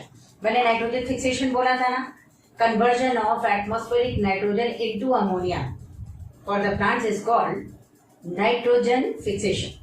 बच्चों यहाँ देखो ये नाइट्रोजन फिक्सेशन है, एटमॉस्फेरिक नाइट्रोजन है, एटमॉस्फेरिक नाइट्रोजन का नाइट्रोजन फिक्सेशन के थ्रू नाइट्रोजन फिक्स हो रही है, यूजेबल फॉर्म में कन्वर्ट हो रही है प्लांट के लिए। तो ये 3 टाइप्स हो सकती है बच्चों। एटमॉस्फेरिक नाइट्रोजन एक तो बायोलॉजिकल ऑर्गेनिज्म यानी लिविंग ऑर्गेनिज्म के थ्रू हो रही फिक्स, या फिर इंडस्ट्रीज, आप लोग देखते हो ना इंडस्ट्रीज वगैरह से अमोनिया निकलता रहता है चिमनीज से, ठीक है, वो हो गया।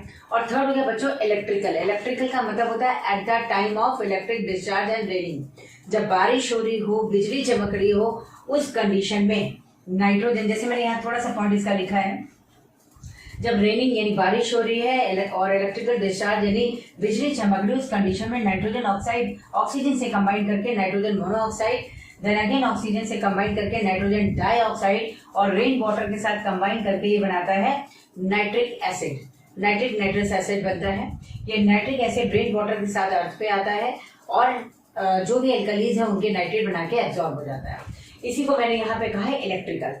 ठीक, तो बच्चों ये 3 टाइप से नाइट्रोजन का फिक्सेशन हो रहा है, बायोलॉजिकल, इंडस्ट्रियल एंड इलेक्ट्रिकल। लेकिन आपको ध्यान ये रखना है कि जो बायोलॉजिकल और इंडस्ट्रियल नाइट्रोजन फिक्सेशन है वो अमोनिया के फॉर्म में है। एक थोड़ा सा एक्सेप्शन है, जो इलेक्ट्रिकल है वो नाइट्रेट के फॉर्म में है, इससे उसका एरो यहाँ बना हुआ है सभी नाइट्रोजन फिक्सेशन। तो यहाँ देखो बच्चों, जब ये नाइट्रोजन अमोनिया में कन्वर्ट हो जाती है ना, यही अमोनिया फर्दर जो है ऑक्सीडाइज होकर नाइट्राइट में कन्वर्ट होगी। ऑक्सीडाइज ही तो हो रही भाई, NH3 है, हाइड्रोजन निकला, ऑक्सीजन जुड़ा, ऑक्सीडेशन हो रहा है ना, तो ऑक्सीडाइज होकर के नाइट्राइट और देन अगेन ऑक्सीडाइज होकर के नाइट्रेट में कन्वर्ट होती है। इसी को 1 बाय 1 हम लोग स्टेप बाय स्टेप अभी नेक्स्ट में पढ़ेंगे। चलिए, तो यहाँ जो नाइट्रेट बन गई, अब प्लांट क्या करता है, एब्जॉर्ब तो करता है नाइट्रेट के फॉर्म में। इसे यही नाइट्रेट फाइनली अगर इसने अमोनिया भी बनाया है ना, तो ये अमोनिया पहले नाइट्रिफिकेशन प्रोसेस के through nitrate and then nitrate में कन्वर्ट होगा। पूरा कन्वर्जन बच्चों अमोनिया का नाइट्रेट में, this is called nitrification. Nitrification के फॉर्म में नाइट्रेट में कन्वर्ट। अब प्लांट इसको एब्जॉर्ब कर सकता है, तो प्लांट नाइट्रेट के फॉर्म में नाइट्रोजन को एब्जॉर्ब करेगा। यहाँ लिखा हुआ है uptake, means this nitrate is uptaken by plant biomass. Plant biomass में आ गया ना, प्लांट को खाने वाले एनिमल्स में आ जाएगा, एनिमल बायोमास में। और एनिमल बायोमास जब ये दोनों डेड हो जाएंगे, तो डेड होने के बाद ये डिकेइंग बायोमास में कन्वर्ट हो जाते हैं। क्लियर? तो बच्चों ये प्लांट बायोमास और एनिमल बायोमास दोनों डिकेइंग बायोमास में कन्वर्ट हो गए। अब यही डिकेइंग बायोमास जिसमें जो डेड ऑर्गेनिज्म है उनका प्रोटीन है, नाइट्रोजनस एक्सक्रीटा है, ये सभी जो है यहाँ अमोनिफिकेशन के थ्रू फिर से कन्वर्ट हो जाएंगे अमोनिया में। ठीक है, सब प्रोटीन्स वगैरह कन्वर्ट हो गए फिर से अमोनिया में। ये तो साइक्लिक प्रोसेस है। यहाँ से यहाँ तक आप देख रहे हो ना, ये सारा का सारा क्या है, साइक्लिक प्रोसेस है। कहाँ होगा? ऑब्वियसली लिथोस्फीयर में। लेकिन जो एटमॉस्फेरिक नाइट्रोजन है बच्चों, नाइट्रोजन फिक्सेशन के थ्रू ये अर्थ पर आएगा। तो ये प्रोसेस क्या है, नाइट्रोजन फिक्सेशन। और यहाँ पे आप देखो एरो डबल बना हुआ है, एक एरो अपर साइड में है और एक एरो बच्चों इसमें नीचे साइड में है। ठीक है, तो यहाँ आपको देखना है जो एरो अपर साइड में है, मतलब यही नाइट्रेट, अगेन नाइट्रोजन जो है वो क्या होगा, इसका कन्वर्ट हो जाएगा एटमॉस्फेरिक नाइट्रोजन में। This process is called denitrification.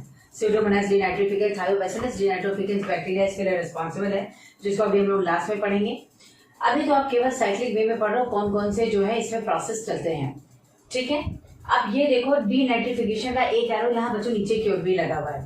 Denitrification का मतलब है यहाँ पर डीनाइट्रिफिकेशन तो अपर साइड में हो रहा है, हो सकता है कि वही नाइट्रोजन ना जा करके वापस यहाँ आ जाए, वैसे एरो ऊपर लगना ही चाहिए था, ज्यादा बेटर था, बट दोनों तरफ एरो एनसीईआरटी दिए तो आपको ऐसे ही देखना है। बच्चों इसमें डायरेक्ट क्वेश्चन आया हुआ है, पूरा का पूरा फ्लो चार्ट दिया हुआ है और आपको इसकी लिविंग करनी थी। यहाँ मोनिफिकेशन की जगह जो है एक आपको कोई लेटर दे दिया गया था, ABCD करके रखा गया था, यहाँ शायद ए रखा था, यहाँ पे B था, इसके बाद C हो गया, एक और कहीं पर इसमें D पूछा हुआ था, तो ये आपको हाँ यहाँ डीनाइट्रिफिकेशन की जगह, तो ये जो है आपको यहाँ पे ABCD क्या है ये बताना था, ठीक है। तो ये पूरा डायग्राम इंपॉर्टेंट है, फ्लो चार्ट इंपॉर्टेंट है।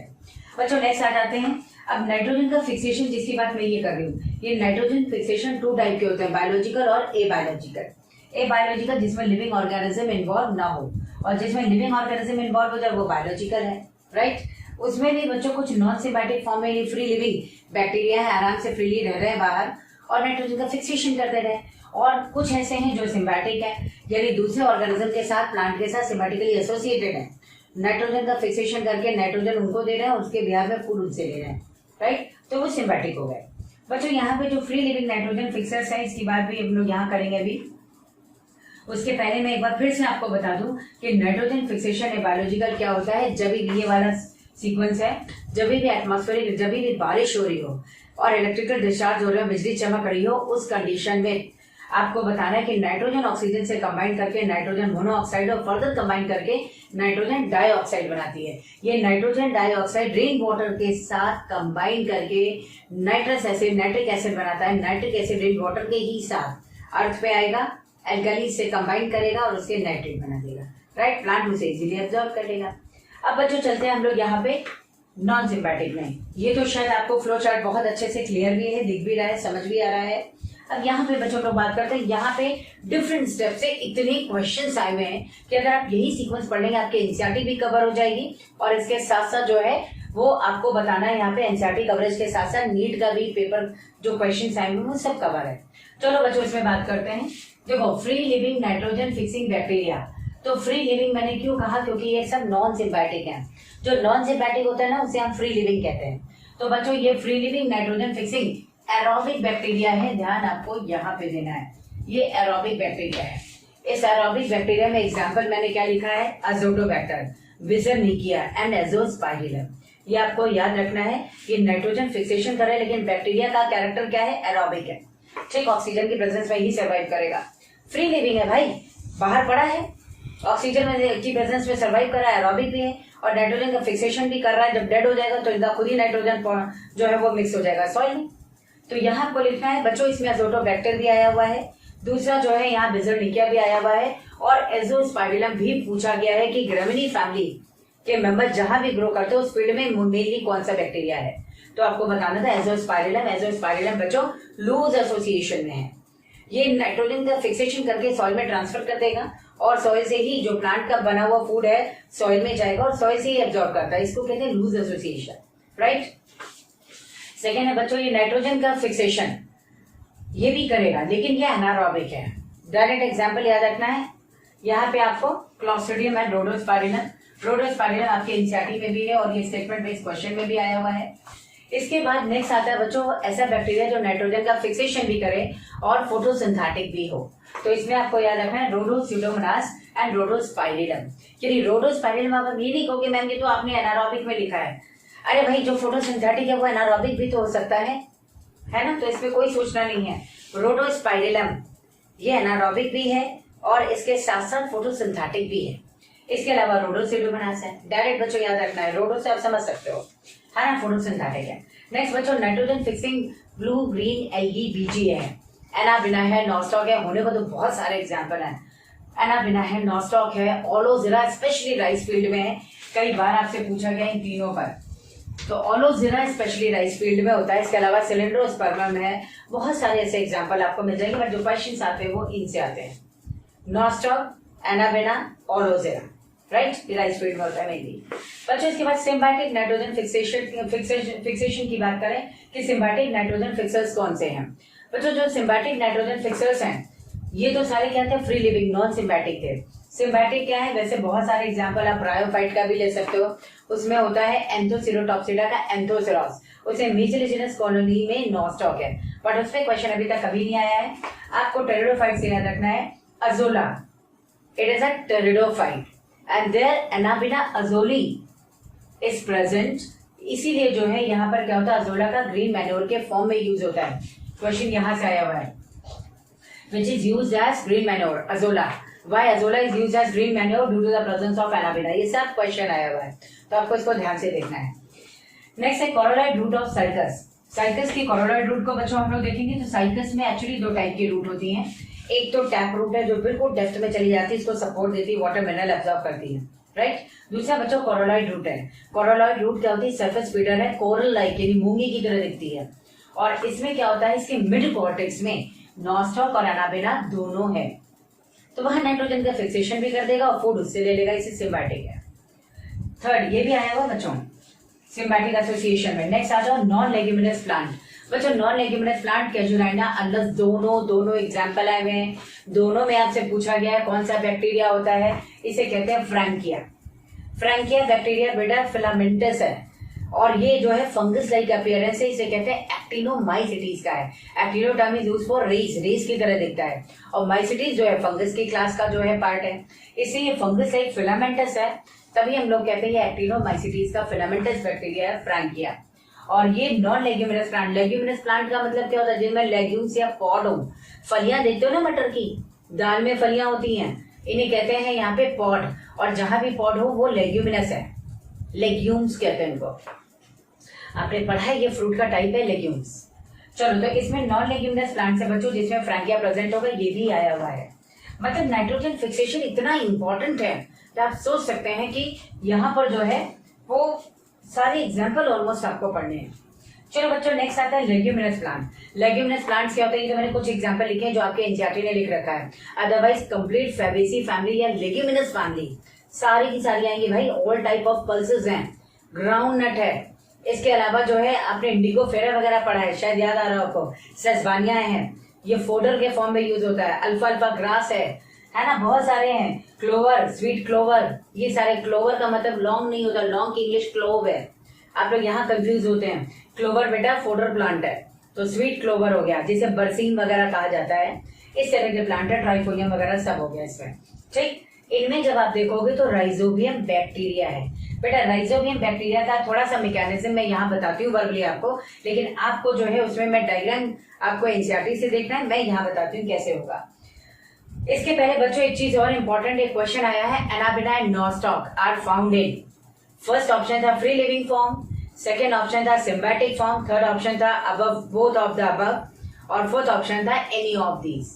तो बेटा दोनों फॉर्म में है, नॉस्टॉक एनाबिना, आप देखो कोरोलॉइड रूट में सिम्बायोटिक फॉर्म में है, और इसके पहले भी आपने यहाँ लिखा है ये फ्री लिविंग फॉर्म भी है। इससे आपको ये दोनों बताना, और ये क्वेश्चन भी आपका नीट में आया हुआ है, आपको याद रखना है। चलो बच्चा थोड़ा सा लेग्यूमिनस प्लांट का मैं बता दूं, सुनो। जैसे मान लीजिए मैं यहाँ बता रही हूँ, जैसे मान लीजिए ये जो है लेग्यूमिनस प्लांट है, ठीक, ये इसकी जो है रूट्स हैं और इनमें ये रूट है मान लीजिए। अब क्या होता है, जैसे ही कोई, मैं राइजोबियम बैक्टीरिया की बात कर रही हूँ, ये राइजोबियम बैक्टीरिया है, ठीक। ये राइजोबियम बैक्टीरिया बच्चों पहले बाहर फ्री लिविंग फॉर्म में था, ठीक। जैसे ये रूट है, ये केमिकल सिक्रेट करती है, फ्लेवोनॉइड एंड ब्यूटेन, ये केमिकल सिक्रेट करती है, उस बैक्टीरिया को अपनी ओर अट्रैक्ट करती है। ये बैक्टीरिया भी दौड़ा दौड़ा चला जाता है इसके पास, यहाँ पे आ गया। अब इसके पास क्या होता है, एक नॉड फैक्टर होता है, उस नॉड फैक्टर के कारण रूट हेयर की इसके चारों तरफ कर्लिंग हो जाती है, ऐसे ये रूट हेयर क्या हो जाएगा, ऐसे कर्ल हो जाएगा बच्चों, ये कर्ल हो जाता है। अब इसके पास तो कोई ऑप्शन नहीं है, बैक्टीरिया तो फंस चुका है, तो बैक्टीरिया क्या करेगा, इस रूट हेयर को इन्वेड करेगा और अंदर तक जा करके पूरा कॉर्टेक्स एंड पेरिसाइकल तक इन्वेड कर देता है। उसके बाद जैसे ही बैक्टीरिया पेरिसाइकल तक पहुंचता है ना, आपको अगर याद हो तो रूट की पेरिसाइकल पैरेन्काइमेटस है, कॉर्टेक्स भी पैरेन्काइमेटस है, तो यहाँ पे जाने के बाद रूट सेल्स भी डिवाइड करना स्टार्ट करती हैं और बैक्टीरिया भी डिवाइड होकर के बहुत सारे बैक्टीरिया बना लेता है, बहुत सारे राइजोबियम बना लेगा। तो राइजोबियम का नंबर बढ़ गया ना, तो इस राइजोबियम को रहने के लिए भी तो भाई स्पेस चाहिए, घर चाहिए कि नहीं चाहिए। तो रूट भी यही करेगी, वो भी डिवाइड होकर के खूब सारे स्फेरिकल स्ट्रक्चर नोड्यूल्स बना देती है। ठीक है, जनरली बच्चों नोड्यूल जो होता है वो प्राइमरी और सेकेंडरी रूट्स में होता है, टर्शरी में नहीं। तो प्राइमरी सेकेंडरी में जो है रूट नोड्यूल्स गोल गोल लड्डू बन गए। इस लड्डू के अंदर राइजोबियम बैक्टीरिया आराम से जाके बैठ जाता है, रहता है वहां पर। अब इसमें जो है एक नाइट्रोजिनेज एंजाइम होता है, वो नाइट्रोजिनेज एंजाइम बच्चों यहाँ पर नाइट्रोजन का फिक्सेशन करता है। ठीक है, हुआ क्या, सबसे पहले इसने केमिकल सिक्रेट किया, राइजोबियम बैक्टीरिया को अट्रैक्ट किया। राइजोबियम बैक्टीरिया यहाँ आते ही रूट की कर्लिंग हो गई। शायद ये बहुत ज्यादा क्लियर विजिबल नहीं हो रहा है, ऐसे है ये रूट की इस तरह से बच्चों कर्लिंग हो गई। कर्लिंग में उसके बाद ये बैक्टीरिया क्या करेगा, इसको इन्वेड कर देगा अप टू द पेरिसाइकल। जैसे पेरिसाइकल तक पहुंचेगा बैक्टीरिया भी डिवाइड होकर अपना नंबर इंक्रीज करेगा, और इधर रूट भी जो है डिवाइड होकर के रूट नोड्यूल गोल गोल लड्डू बना लेती है कि बैक्टीरिया रह सके। अब नाइट्रोजिनेज एंजाइम जो इस बैक्टीरिया में है उसकी हेल्प से नाइट्रोजन का फिक्सेशन कर देगा। ठीक, लेकिन नाइट्रोजिनेज एंजाइम बच्चों जो एक्टिवेट होता है ना एनारोबिक कंडीशन में है। क्यों? क्योंकि ऑक्सीजन अगर होगा ना तो नाइट्रोजिनेज एंजाइम को डिग्रेड कर देगा, ऑक्सीडाइज कर देगा। इसलिए वहां पर एक होता है लैग हीमोग्लोबिन। आप इस तरह समझिए, लैग हीमोग्लोबिन, लैग मतलब लेग्यूमिनस प्लांट, ये उसमें जो पिंक कलर का पिगमेंट होता है उसे कह देते हैं हीमोग्लोबिन। ठीक, ये हीमोग्लोबिन बच्चों इसलिए कहा गया है क्योंकि हीमोग्लोबिन में ये हीमोग्लोबिन है, और इस हीमोग्लोबिन का काम क्या है, ऑक्सीजन कंजप्शन। जैसे हमारी बॉडी में हीमोग्लोबिन है ब्लड में, रेड कलर प्रोवाइड कर रहा है, वैसे ये भी जो है पिंक कलर या रेड कलर प्रोवाइड करता है। ये लैग हीमोग्लोबिन ऑक्सीजन स्कवेंजर है, इस पे भी क्वेश्चन आया हुआ है। ये ऑक्सीजन स्कवेंजर है, इसको कहते हैं ऑक्सीजन कंज्यूम करता है या ऑक्सीजन स्कवेंजर है, उसको यूज कर लेता है। तो ऑक्सीजन स्कवेंजर है बच्चों, ये ऑक्सीजन जो है कंज्यूम करके नाइट्रोजिनेज एंजाइम को ऑक्सीडाइज होने से बचा लेता है, उसको प्रोटेक्ट कर देता है। ठीक, तो नाइट्रोजिनेज एंजाइम जो है वो फ्रीली नाइट्रोजन का फिक्सेशन करेगा। बच्चों जो नाइट्रोजिनेज एंजाइम है ना, ये आपको ध्यान रखना है कि nitrogenase enzyme iron molybdenum protein complex है, आयरन मॉलिब्डेनम प्रोटीन कॉम्प्लेक्स है। क्लियर है? तो आयरन मॉलिब्डेनम प्रोटीन कॉम्प्लेक्स क्या हुआ, नाइट्रोजिनेज एंजाइम। किसमें प्रेजेंट है, बैक्टीरिया। ये बैक्टीरिया जो बाहर आराम से फ्रीली मूव कर रहा था, अब रूट के अंदर आ चुका है और एनारोबिक कंडीशन में नाइट्रोजन का फिक्सेशन कर रहा है। ध्यान से सुनो मेरी बात, यहाँ पर नाइट्रोजन को जो फिक्सेशन ये करेगा इसका मतलब ये है, और एनारोबिक कंडीशन में मतलब बैक्टीरिया क्या हो गया, facultative anaerobe. Clear? Facultative anaerobe मतलब क्या होता है, पर जो फैकल्टेटिव का मतलब होता है ऑप्शनल। ठीक है, तो वो aerobic but they can survive anaerobically also. Facultative anaerobe है, यानी फैकल्टेटिव ऑप्शनली एनारोब है। इसको ध्यान से मेरी बात को सुन लो, ये कहीं लिखा नहीं होता, आपको खुद से सोचना है। बैक्टीरिया वाले चैप्टर में आपको एनारोबिक कंडीशन दे दी जाती है। फैकल्टेटिव एनारोब क्या है भाई, अगर मैंने ये कहा फैकल्टेटिव एनारोब है मतलब ऑप्शनली एनारोब है, था तो वो एरोबिक, खानदानी एरोबिक है, इस बात को समझ लो। लेकिन फिर भी इसको नाइट्रोजन फिक्सेशन में पार्टिसिपेट करना था, इसलिए वहां एनारोबिक कंडीशन इंपॉर्टेंट थी और ये सरवाइव कर गया। राइट, जैसे आज हम लोग सरवाइव कर रहे हैं बिना घूमे हुए लॉकडाउन में घर के अंदर, वैसे बैक्टीरिया है, लेकिन हम लोग अभी भी एरोबिक है, बैक्टीरिया एनारोबिक हो गया, वो भी हमारी तरफ बंद है अंदर। क्लियर है? तो आपको ये ध्यान रखना है, ये बैक्टीरिया राइजोबियम क्या है, facultative anaerobe, means actually they are aerobe but can survive anaerobically also during fixation of nitrogen inside root nodule. अब वहां ऑक्सीजन नहीं हो भाई, अब दूसरा क्वेश्चन हो सकता है ना भाई, रूट के पास ऑक्सीजन नहीं है तो वो रेस्पायर कैसे करेगी, वो तो डेड हो जाएगी। ऐसा नहीं है, जहां रूट नोड्यूल है वहां पर हीमोग्लोबिन ऑक्सीजन को कंज्यूम करता है, बाकी रूट रेस्पायर कर रही हैं। ठीक है, तो इसका कुछ क्वेश्चन आपको दिया गया है बच्चों, और नेक्स्ट मैं इसकी इक्वेशन लिखती हूँ जिसको आपको देखना है। चलिए बच्चों, अब नेक्स्ट इसमें देखते हैं। अभी जैसे हम लोगों ने यहाँ जो है राइजोबियम बैक्टीरिया का जो है मैकेनिज्म क्या है वो बताया, कैसे वो नाइट्रोजन का फिक्सेशन करता है। तो मैंने भी आपको यही बताया था कि ये रूट है, ये रूट है, ऐसे मान लीजिए। तो जैसे ही राइजोबियम बैक्टीरिया इसके कंटैक्ट में आएगा, मान लीजिए मैंने इसको बना दिया ये राइजोबियम बैक्टीरिया, ठीक है, आर लिख दिया। अब ये राइजोबियम बैक्टीरिया को अट्रैक्ट करेगा by secreting the chemical which is flavonoid and betaine. ये केमिकल का नाम इंपॉर्टेंट नहीं है, आप सिर्फ मैकेनिज्म देखो। तो जैसे ही बैक्टीरिया इसके कंटैक्ट में आया, यहाँ देख सकते हैं ये रूट है की कर्लिंग हो गई, बाइंडिंग होने के बाद इसने इन्फेक्शन क्रिएट किया जो इन्फेक्शन थ्रेड बना रहा है, राइट। तो ये इन्फेक्शन थ्रेड बनाएगा और फिर नाइट्रोजन का फिक्सेशन करेगा with the help of nitrogenase enzyme. मतलब दूसरी चीज ये है कि नाइट्रोजन, अच्छा अगर मान लीजिए आपके दिमाग में आ रहा है लेकिन एक्चुअली नाइट्रोजनेस एंजाइम कहाँ होता है, रूट में होता है या बैक्टीरिया में, तो सीधी सी बात है भाई, अगर रूट में पहले से नाइट्रोजनेस एंजाइम होता तो बैक्टीरिया की नीड क्या थी, समझ रहे हो। तो ये क्लियर है कि ये बैक्टीरिया में होता है। चलो अब इसमें देखो बच्चों, ये इक्वेशन आपको दी गई है, नाइट्रोजन ये जो है 8 हाइड्रोजन या 8 इलेक्ट्रॉन 8 प्रोटॉन्स के साथ मिलके 16 एटीपी कंज्यूम करके नाइट्रोजनेस एंजाइम के प्रेजेंस में ये यहाँ बनाता है 2 molecule ammonia, 2 NADPH and 2 inorganic phosphate. तो बच्चों इसमें जो है यहाँ पे आपको ध्यान, और हाइड्रोजन निकलती है, तो यह आपको ध्यान देना है कि 2 मॉलिक्यूल, आपसे पहला क्वेश्चन पूछा गया था nitrogen fixation is active process और पैसिव। तो आपको क्या बताना है, एक्टिव जाहिर सी बात एनर्जी कंज्यूमिंग है, ठीक है, तो हाईली एनर्जेटिक प्रोसेस कहते हैं इसको।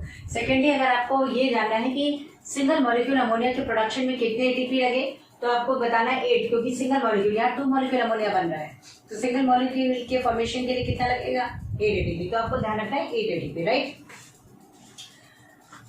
So this is all about the nitrogen fixation by rhizobium bacteria in root nodule of Leguminous plant. Clear बच्चों। यहाँ नाइट्रोजनेस एंजाइम के लिए मैंने लिखा है, इसे हम लोग यहाँ आयरन मॉलिब्डेनम प्रोटीन कॉम्प्लेक्स भी कहते हैं। आपने अभी मिनरल न्यूट्रिशन में पढ़ा था कि जो मिनरल्स होते हैं उसमें जो मॉलिब्डेनम है ये नाइट्रोजनेस एंजाइम का एक्टिवेटर है, ठीक है, इसे आपको ये ध्यान रखना है। चलो बच्चों अब साइक्लिक प्रोसेस में देखते हैं। साइक्लिक प्रोसेस जो चल रहा था जिसे एटमॉस्फेरिक नाइट्रोजन को नाइट्रोजन नाइट्रेट के फॉर्म में फिक्स करना या अमोनिया के फॉर्म में फिक्स करना था, तो सबसे पहला प्रोसेस होता है कि जब कोई ऑर्गेनिज्म डेड हो जाए तो डेड ऑर्गेनिज्म और उसका जो नाइट्रोजनस एक्सक्रीटा है उसको कैसे कन्वर्ट करते हैं अमोनिया में। तो यहाँ पे देखिए ये प्रोटीन्स है उसके, उन डेड ऑर्गेनिज्म के क्या है बच्चों, ये प्रोटीन्स है, ठीक, शायद आप क्लियर देख पा रहे होंगे, ये प्रोटीन्स है बच्चों। इसकी जब हाइड्रोलाइसिस होती है तो ये अमाइनो एसिड बना देगा और अमाइनो एसिड की फर्दर हाइड्रोलाइसिस पे ये बना देता है यहाँ पर अमोनिया प्लस ऑर्गेनिक एसिड्स बनाता है, COH है ना, ऑर्गेनिक एसिड बनाता है। इसके लिए जो रिस्पॉन्सिबल बैक्टीरिया होते हैं बच्चों, ये bacillus mycoides, bacillus ramosus and bacillus vulgaris, ये दिया हुआ है, bacillus mycoides, bacillus ramosus and bacillus vulgaris, B से बैसिलस है। तो ये डिफरेंट टाइप के बैक्टीरिया हैं जो डेड ऑर्गेनिज्म के प्रोटीन्स को ऑक्सीडाइज करके, प्रोटीन्स को हाइड्रोलाइज करके कन्वर्ट करते हैं अमोनिया में, क्लियर। तो नेक्स्ट अब अमोनिया के फॉर्म में प्लांट इसको नाइट्रोजन को तो एब्जॉर्ब कर नहीं सकता है, तो उसके बाद नेक्स्ट प्रोसेस आता है नाइट्रिफिकेशन, यानी नाइट्रेट में कन्वर्ट करेगा, क्योंकि प्लांट नाइट्रेट के फॉर्म में ही एब्जॉर्ब करते हैं। तो नेक्स्ट आपको देखना है यही जो अमोनिया बनी है बच्चों, यही अमोनिया यहाँ सबसे पहले नाइट्रेट में कन्वर्ट होगी ऑक्सीडाइज होने के बाद। तो देखिए ये अमोनिया है, ऑक्सीडाइज होकर के नाइट्रोसोमोनास और नाइट्रोकोकस की प्रेजेंस में कन्वर्ट हो जाता है पहले नाइट्राइट में और कुछ एनर्जी रिलीज होगी। उसके बाद यही नाइट्राइट, ये बच्चों नाइट्राइट है, यही नाइट्राइट ऑक्सीडाइज होकर के नाइट्रोबैक्टर की प्रेजेंस में कन्वर्ट होगा नाइट्रेट में, ठीक है, और एनर्जी रिलीज होगी। बच्चों ये जो नाइट्रेट है जो कन्वर्ट हो चुकी है, अब प्लांट इसको इजीली एब्जॉर्ब कर सकता है, यानी एटमॉस्फेरिक नाइट्रोजन को अमोनिया में कन्वर्ट करने का कोई फायदा नहीं, जब तक वो नाइट्रेट में कन्वर्ट नहीं होगा प्लांट एब्जॉर्ब नहीं करेगा। लेकिन प्लांट क्या करेगा, नाइट्रेट के फॉर्म में एब्जॉर्ब करने के बाद यूज तो उसको अमोनिया के फॉर्म में ही करेगा, इससे उसको फिर से अपने अंदर इसे नाइट्रेट को अमोनिया में कन्वर्ट करना होगा। तो सबसे पहले बच्चों एक चीज जान लो आप कि जो यहाँ पर ऑक्सीडेशन प्रोसेस चल रहा है अमोनिया का और नाइट्राइट का, इसके लिए रिस्पॉन्सिबल ये बैक्टीरिया है। साथ ही साथ एनर्जी जो रिलीज हो रही है, ये बैक्टीरिया इस एनर्जी का यूज अपने फूड की सिंथेसिस में करते हैं, इससे इनको कहते हैं कीमोऑटोट्रॉफ्स। देखो बच्चों दो तरह के बैक्टीरिया है, सबसे ज्यादा एक क्वेश्चन आया हुआ है, सबसे ज्यादा maximum nutritional diversity is found in that is bacteria. क्यों? क्योंकि बैक्टीरिया ऑटोट्रॉफिक भी है, हेट्रोट्रॉफिक भी है। हेट्रोट्रॉफिक देखोगे तो पैरासाइटिक भी है, सिम्बायोटिक भी है और इसके अलावा हेट्रोट्रॉफ्स भी है। हेट्रोट्रॉफ्स में क्या हो सकता है, पैरासाइटिक, सिम्बायोटिक और सेप्रोफाइट, डेड ऑर्गेनिक मैटर से भी फूड ले रहा है, ठीक है, सिम्बायोटिकली भी ले रहा है और डेड ऑर्गेनिक मैटर नहीं कहेंगे बल्कि हम लोग ये कहेंगे जो इनऑर्गेनिक सब्सटेंस है उसके ऑक्सीडेशन से रिलीज एनर्जी का यूज वो करते हैं, तो इसको कीमो सिंथेटिक कहते हैं। तो जो अगर मैं हेट्रोट्रॉफ्स की बात करूं, बैक्टीरिया क्या है, ऑटोट्रॉफ्स भी हैं, हेटरोट्रॉफ्स भी हैं। बच्चों हेटरोट्रॉफ्स में वो पैरासाइट भी है, दूसरे से फूड ले रहा है, लिविंग ऑर्गेनिज्म से, डेड ऑर्गेनिक मैटर से भी ले रहा है, सेप्रोफाइट भी कह देते हैं इसको, और इसके साथ साथ सिम्बायोटिक एसोसिएशन में भी है। दूसरा जो है वो ऑटोट्रॉफिक है, ये अपना फूड खुद बना सकता है। तो दो तरह के ये भी हैं, एक फोटोसिंथेटिक और दूसरा कीमोसिंथेटिक। बच्चों फोटोसिंथेटिक वो होते हैं जो लाइट एनर्जी का यूज करते हैं फूड को बनाने में, वो तो फोटोसिंथेटिक है। और जो यहाँ पर इनऑर्गेनिक सब्सटेंस से ऑक्सीडेशन से रिलीज एनर्जी का यूज करते हैं फूड बनाने में, उन्हें कहते हैं कीमोसिंथेटिक बैक्टीरिया। तो ये दोनों बैक्टीरिया क्या है, कीमोसिंथेटिक है। बच्चों नेक्स्ट यहाँ देखो मैंने लिखा हुआ है कि release energy is used by these bacteria in food synthesis, hence called chemo autotrophs. Clear है, ये आपके एनसीईआरटी ने भी दिया, आपको याद रखना है। चलो नेक्स्ट है बेटा, यहाँ जितने भी फ्री लिविंग नाइट्रोजन फिक्सर्स हैं, ये कभी भी इमीडिएटली नाइट्रोजन का फिक्सेशन करके नाइट्रोजन प्लांट को प्रोवाइड नहीं करते हैं, बल्कि इनकी डेथ के बाद इनका नाइट्रोजन शिफ्ट होगा या ट्रांसफर होगा किसमें, सॉइल में, और तब सॉइल से ये प्लांट एब्जॉर्ब करते हैं, इससे इनको फ्री लिविंग कहा गया है। अब बच्चों यही नाइट्रेट है, देखो इस नाइट्रेट का एसिमिलेशन प्लांट्स में कैसे होता है, प्लांट्स इस नाइट्रेट का यूज किस फॉर्म में करता है। ठीक, तो प्लांट ये नाइट्रेट जो है एज इट इज यूज नहीं कर सकता है, एब्जॉर्ब करेगा नाइट्रेट के फॉर्म में, लेकिन यूज करता अमोनिया के फॉर्म में। इसका मतलब रिवर्स प्रोसेस यही चलेगी। अभी मैंने कहा था ना अमोनिया से नाइट्रेट बना, नाइट्रेट से फिर नाइट्रेट, अब उल्टा है, पहले नाइट्रेट से नाइट्रेट बनेगा फिर अमोनिया बनेगा, क्योंकि प्लांट अमोनिया फॉर्म में यूज करेगा, प्लांट के अंदर ये प्रोसेस कर रहा है। तो आपको बताना है nitrate after reduction with NADPH in the presence of nitrate reductase enzyme it forms nitrite, right? And now this nitrate again after reduction with NADPH in the presence of nitrite reductase enzyme it forms ammonia. अब immediately यही ammonia जो है वो convert हो जाएगी किसमें बच्चों, यही अमोनिया कन्वर्ट होगी अमोनियम आयंस में एट फिजियोलॉजिकल पीएच। सबका फिजियोलॉजिकल पीएच अलग अलग है, तो फिजियोलॉजिकल पीएच पे ही अमोनियम आयंस में कन्वर्ट हो गया।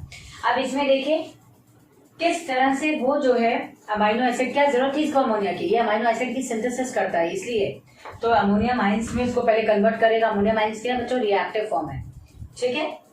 तो अब ये रिडक्टिव एमाइनेशन के थ्रू सबसे पहले देखो 3 प्रोसेस होते हैं बच्चों।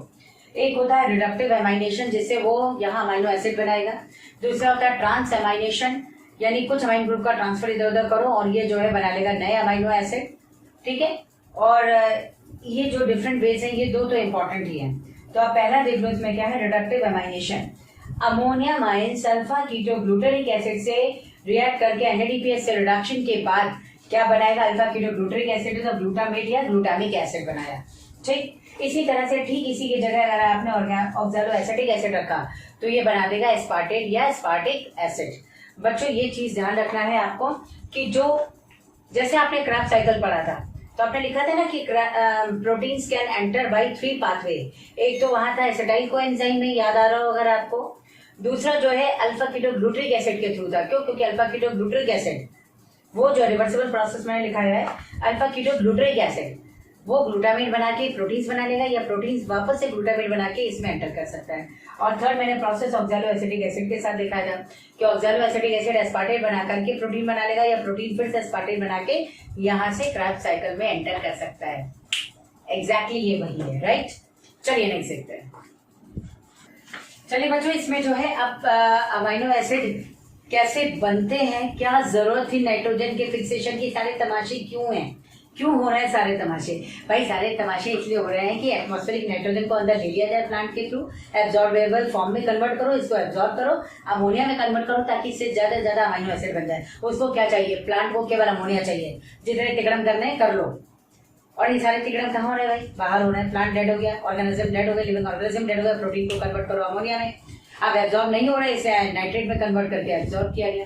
अब इधर देखो, अब ये जो नाइट्रोजन फिक्स हुई और जो प्लांट के अंदर आई अमोनिया में कन्वर्ट हुई, अमोनियम आयंस इसके जो है एक्टिव फॉर्म में कन्वर्ट हुआ, तो ये क्या बनाएंगे, सारे के सारे अमाइनो एसिड्स। एक प्रोसेस मैंने आपको पहले बताया था रिडक्टिव एमाइनेशन, कि अमाइन ग्रुप का रिडक्शन के बाद जो है अमोनिया का रिडक्शन के बाद वो वहां पे अमाइनो एसिड बना रहा है। कौन सा बनाया था, अल्फा कीटोग्लूटरिक एसिड ने ग्लूटामेट और ऑक्सैलो एसिटिक एसिड ने एस्पार्टेट या एस्पार्टिक एसिड लिख सकते हो बच्चों। बस वही चीज है जैसा फर्स्ट मैंने कहा था कि अल्फा कीटोग्लूटरिक एसिड ग्लूटामेट बना रहा है, ध्यान से सुनना, और ऑक्सैलो एसिटिक एसिड एस्पार्टेट बना रहा है। उसका प्रोडक्ट इसका रिएक्टेंट क्रॉस करा दो तो इसका रिएक्टेंट और इसका प्रोडक्ट बन जाएगा, नहीं समझ आया फिर से ध्यान से सुनो।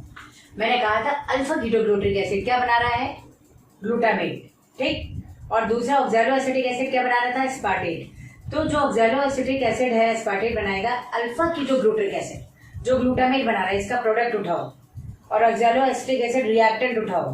तो पहले वाले का रिएक्टेंट और दूसरे का प्रोडक्ट बनेगा, खाली अमाइन ग्रुप को इधर से उधर करना है। इसीलिए यहाँ पर एंजाइम का नाम क्या है, अमाइनो ट्रांसफरेज या ट्रांस एमिनेज, दोनों ही नाम है।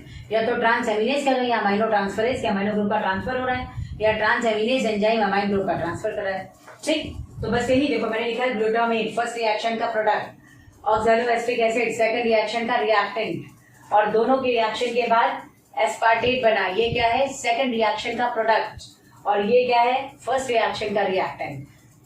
इसका मतलब दो रिएक्शन में फर्स्ट का प्रोडक्ट सेकंड का रिएक्टेंट क्रॉस बना, क्या है इधर का रिएक्टेंट और इधर का प्रोडक्ट, ये तो करना है।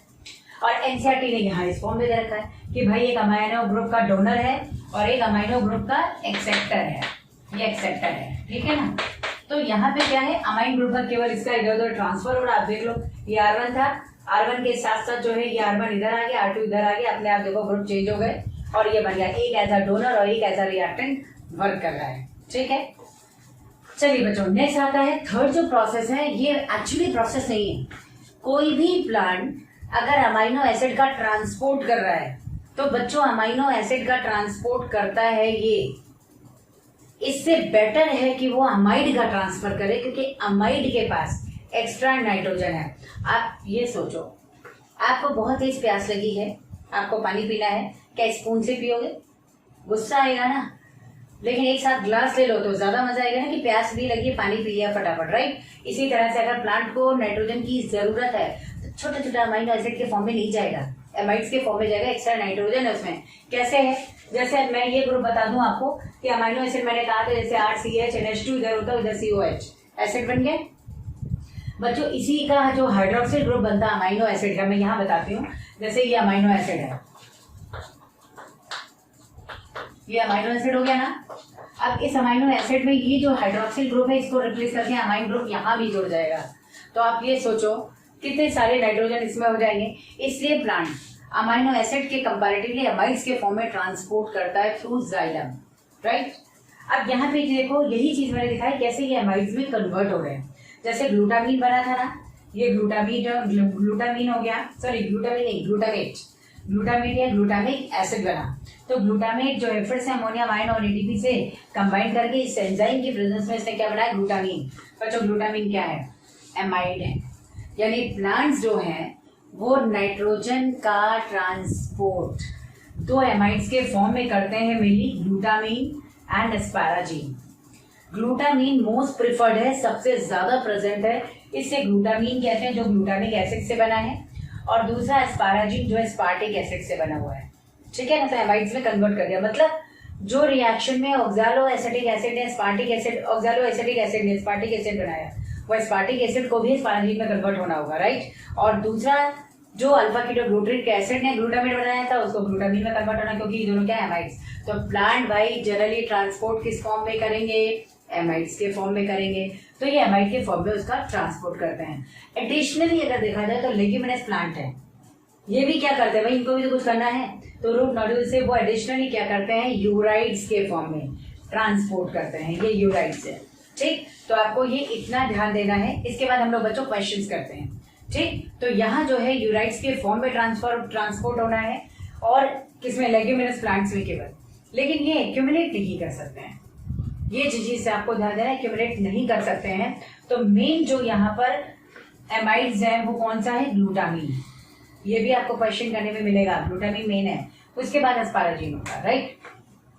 चलिए बच्चों इसके कुछ क्वेश्चंस हम लोग देख लेते हैं। अब आपको क्वेश्चन करने में आई होप कि बहुत मजा आएगा। चलिए इसमें देखते हैं। सबसे पहले 2006 का एक क्वेश्चन है, मैं थोड़ा धीरे पढ़ूंगी, आप ध्यान से सुनिएगा। 2006 का क्वेश्चन है क्वामा, चलो क्वेश्चन सुनो। Sulphur is an important nutrient for optimum growth and productivity in, किसका इंपॉर्टेंट न्यूट्रिएंट है सल्फर, ऑयल सीड्स का, ऑयल सीड क्रॉप्स का आंसर यही गया था। ऑप्शन था fibre crops, oil seed crops, pulse crop, cereal crops. बच्चों कुछ मैं बताऊं इसमें, जैसे मैंने कहा था सल्फर, वो अनियन और गार्लिक में प्रेजेंट होता है एलाइल सल्फाइड के फॉर्म में। जब आप प्याज कट करते हैं, अगर कभी किया हो काम, तो आंखों से आंसू आते हैं क्योंकि वो सल्फर है, ठीक है। और दूसरा है मस्टर्ड ऑयल, वहां भी सल्फर है, उसको भी गर्म करो तो आंखों में लगता है, वहां भी सल्फर है in the form of sinigrin, right. तो ये वही ऑयल सीड की बात कर रहा है किसमें सल्फर है। Sulphur is an important nutrient for optimum growth and productivity in oil seed crops, right. चलिए नेक्स्ट इसमें आता है बच्चों 2007 का क्वेश्चन है, a plant requires magnesium for, chlorophyll का कंपोनेंट है, बस यही आंसर गया था, क्लोरोफिल सिंथेसिस। नेक्स्ट देख लो, which of the following is flowering plant with nodules containing filamentous nitrogen fixing microorganism। आपको ये बताना है कि यहाँ पर ये फ्लावरिंग प्लांट है, उसकी रूट नोड्यूल में कौन सा filamentous nitrogen fixing micro organism है। तो ऑप्शन है सिसर एरिएंटेनम, ये कहते हैं ग्राम को, अब बोटानिकल नेम नहीं आते हैं, तो ग्राम को कहते हैं सिसर एरिएंटेनम। कैजुराइना आपने पढ़ा है, फ्रैंकिया फिलामेंटस है, आंसर तो यही है। थर्ड ऑप्शन है क्रोटोलेरिया जेंसिया, जूट को कहते हैं। और साइकस है, तो साइकस में नॉस्टॉक एनाबिना उसकी कोरोलॉइड रूट में है। आपको बताना है कि वो यहाँ पर जो प्लांट है विद नोड्यूल्स यानी फ्रैंकिया नोड्यूल्स में होता है, फ्लावरिंग प्लांट है, फिलामेंटस होना चाहिए, इसका फ्रैंकिया आपने किया आंसर। चलो बच्चों नेक्स्ट क्वेश्चन सुनो। About 98% of the mass of every living organism is composed of just 6 elements। 4 दिया है, 2 आपको ऑप्शन में से देखना है। just 6 elements including carbon, hydrogen, nitrogen, oxygen and, अब 2 ऑप्शन से सेलेक्ट करना है, कैल्शियम एंड फॉस्फोरस आंसर गया था। क्यों गया था? क्योंकि मेम्ब्रेन में जो लिपिड्स होते हैं वो फॉस्फोलिपिड्स हैं, 55% फॉस्फोलिपिड्स ही होंगे। कैल्शियम मिडिल लेवल का मेन कंपोनेंट है, इससे ये दोनों भी एडिशनली उतने ही ज्यादा अमाउंट में प्रेजेंट होंगे। I hope you are getting my point. Next question है, which one of the following element is not an essential micronutrient for plant growth? Calcium. Which one of the following element is not an essential micronutrient for plant growth? अब आप essential पे ध्यान दोगे, जबकि आपको micronutrient कहा गया, तो कैल्शियम माइक्रो नहीं है, मैक्रो है। बस ऐसे आंसर जाएगा, एक लाइन का है लेकिन सोचना पड़ेगा आपको। नेक्स्ट देखो, nitrogen fixation in root nodules of alnus is brought about by, मैंने कहा था कैजुराइना अल्नस में क्या है, frankia, so answer will be frankia. Next बेटा 2009 का क्वेश्चन है, मैग्नीज इज रिक्वायर्ड इन, मैंने कहा था कैल्शियम है, मैग्नीज है, क्लोराइड आयंस है, ये वाटर की फोटोलाइसिस के लिए रिस्पॉन्सिबल है। आंसर यही गया है, photolysis of water during photosynthesis. चलो बच्चों नेक्स्ट इसमें देखते हैं, फ्रैंकिया पे फिर से क्वेश्चन रिपीट हुआ है, ये 2009 में, तो मैं इसको दोबारा रिपीट नहीं करूँ, आप नेक्स्ट सुनो। क्वेश्चन ये 2010 का है, an element playing important role in nitrogen fixation is, nitrogen fixation में कौन सा इंपॉर्टेंट रोल प्ले करता है element? Molybdenum, copper, manganese, zinc. मैंने कहा था आयरन और मॉलिब्डेनम प्रोटीन कॉम्प्लेक्स है, नाइट्रोजिनेज एंजाइम, बस वही लिखना था मॉलिब्डेनम। नेक्स्ट देखो, which one of the following is not a micronutrient? Molybdenum, magnesium, zinc, boron. Obviously magnesium. Magnesium क्या है? मैक्रो एलिमेंट है, चॉपकन्स कैमिक से मैंने आपको याद कराया है, चॉपकन्स CHOPKNS, कैमिक, कैल्शियम एंड मैग्नीशियम, राइट। चलो नेक्स्ट इसमें देखते हैं, हाँ सुनिए, one of the free living anaerobic nitrogen fixer is, तो anaerobic free living nitrogen fixer कौन सा है आपको बताना है। एनारोबिक आंसर था rhodospirillum. Next, the common nitrogen fixer in paddy field is, paddy field में कॉमन नाइट्रोजन फिक्सर कौन सा है? राइजोबियम। पैडी फील्ड में तो लेग्यूम्स है नहीं, इससे नहीं होगा। एजोस्पाइरलम होगा बच्चों, रूल्स एसोसिएशन में है। ऑसिलेटोरिया, ऑसिलेटोरिया एक्वाटिक ऑर्गेनिज्म में है। फ्रैंकिया, तो आंसर गया था एजोस्पाइरलम, नोड्यूल्स नहीं है। बच्चों 2010 का ही क्वेश्चन जो है, मैंने अभी आपको एक फ्लो चार्ट बनाया है नाइट्रोजन मूवमेंट का, वो आया हुआ है और वही आपको यहाँ पे फिल करना था आंसर देख करके। नेक्स्ट है नाइट्रोजनेसिस। बच्चों इसके बाद एक पॉइंट आपको और ऐड करना है, डीनाइट्रिफिकेशन। बैक्टीरिया का नाम पूछा गया आपसे, डीनाइट्रिफिकेंस। जैसे मान लीजिए मैं यहाँ बात करूँ डीनाइट्रिफिकेंस, जैसे मैंने आपको फ्लो चार्ट में एक बार बताया था, फिर से एक बार सुन लो। डीनाइट्रिफिकेंस क्या है? डीनाइट्रिफिकेशन, डीनाइट्रिफिकेशन क्या है? फिर से इसी नाइट्रेट का एटमॉस्फेरिक नाइट्रोजन में कन्वर्जन, यानी यही नाइट्रेट जो है फिर से कन्वर्ट हो जाए एटमॉस्फेरिक नाइट्रोजन में, this is called denitrification. Bacteria क्या है? रोडोस्यूडोमोनास एंड एक थायोबैसिलस डीनाइट्रिफिकेंस है, सॉरी थायोबैसिलस डीनाइट्रिफिकेंस है और एक स्यूडोमोनास डीनाइट्रिफिकेंस है। ये दोनों एग्जांपल आए हैं, स्यूडोमोनास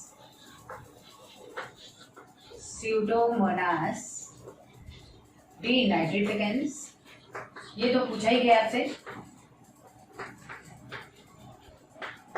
और एक गया था यहाँ पर थायोबैसिलस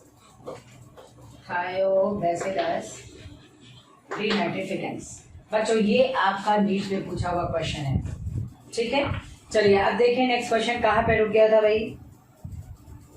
हाँ ध्यान से सुनिएगा, leguminous plants are able to fix atmospheric nitrogen through the process of symbiotic nitrogen fixation. ये तो स्टेटमेंट है। Which one of the following statement is not correct during this process of nitrogen fixation? Nitrogen fixation में कौन सा process में correct नहीं है, आपको लेग्यूमिनस प्लांट में बताना है। Nodules act as site for nitrogen fixation, बिल्कुल सही है, नोड्यूल्स में ही होता है। Enzyme nitrogenase catalyses the conversion of atmospheric nitrogen into ammonia, ये भी करेक्ट है। Nitrogenase is insensitive to oxygen. This is wrong because nitrogenase enzyme is sensitive to oxygen. That's why their oxygen scavenger is present, which is called lag hemoglobin. यही statement wrong था कि nitrogenase enzyme is sensitive to oxygen, it is sensitive.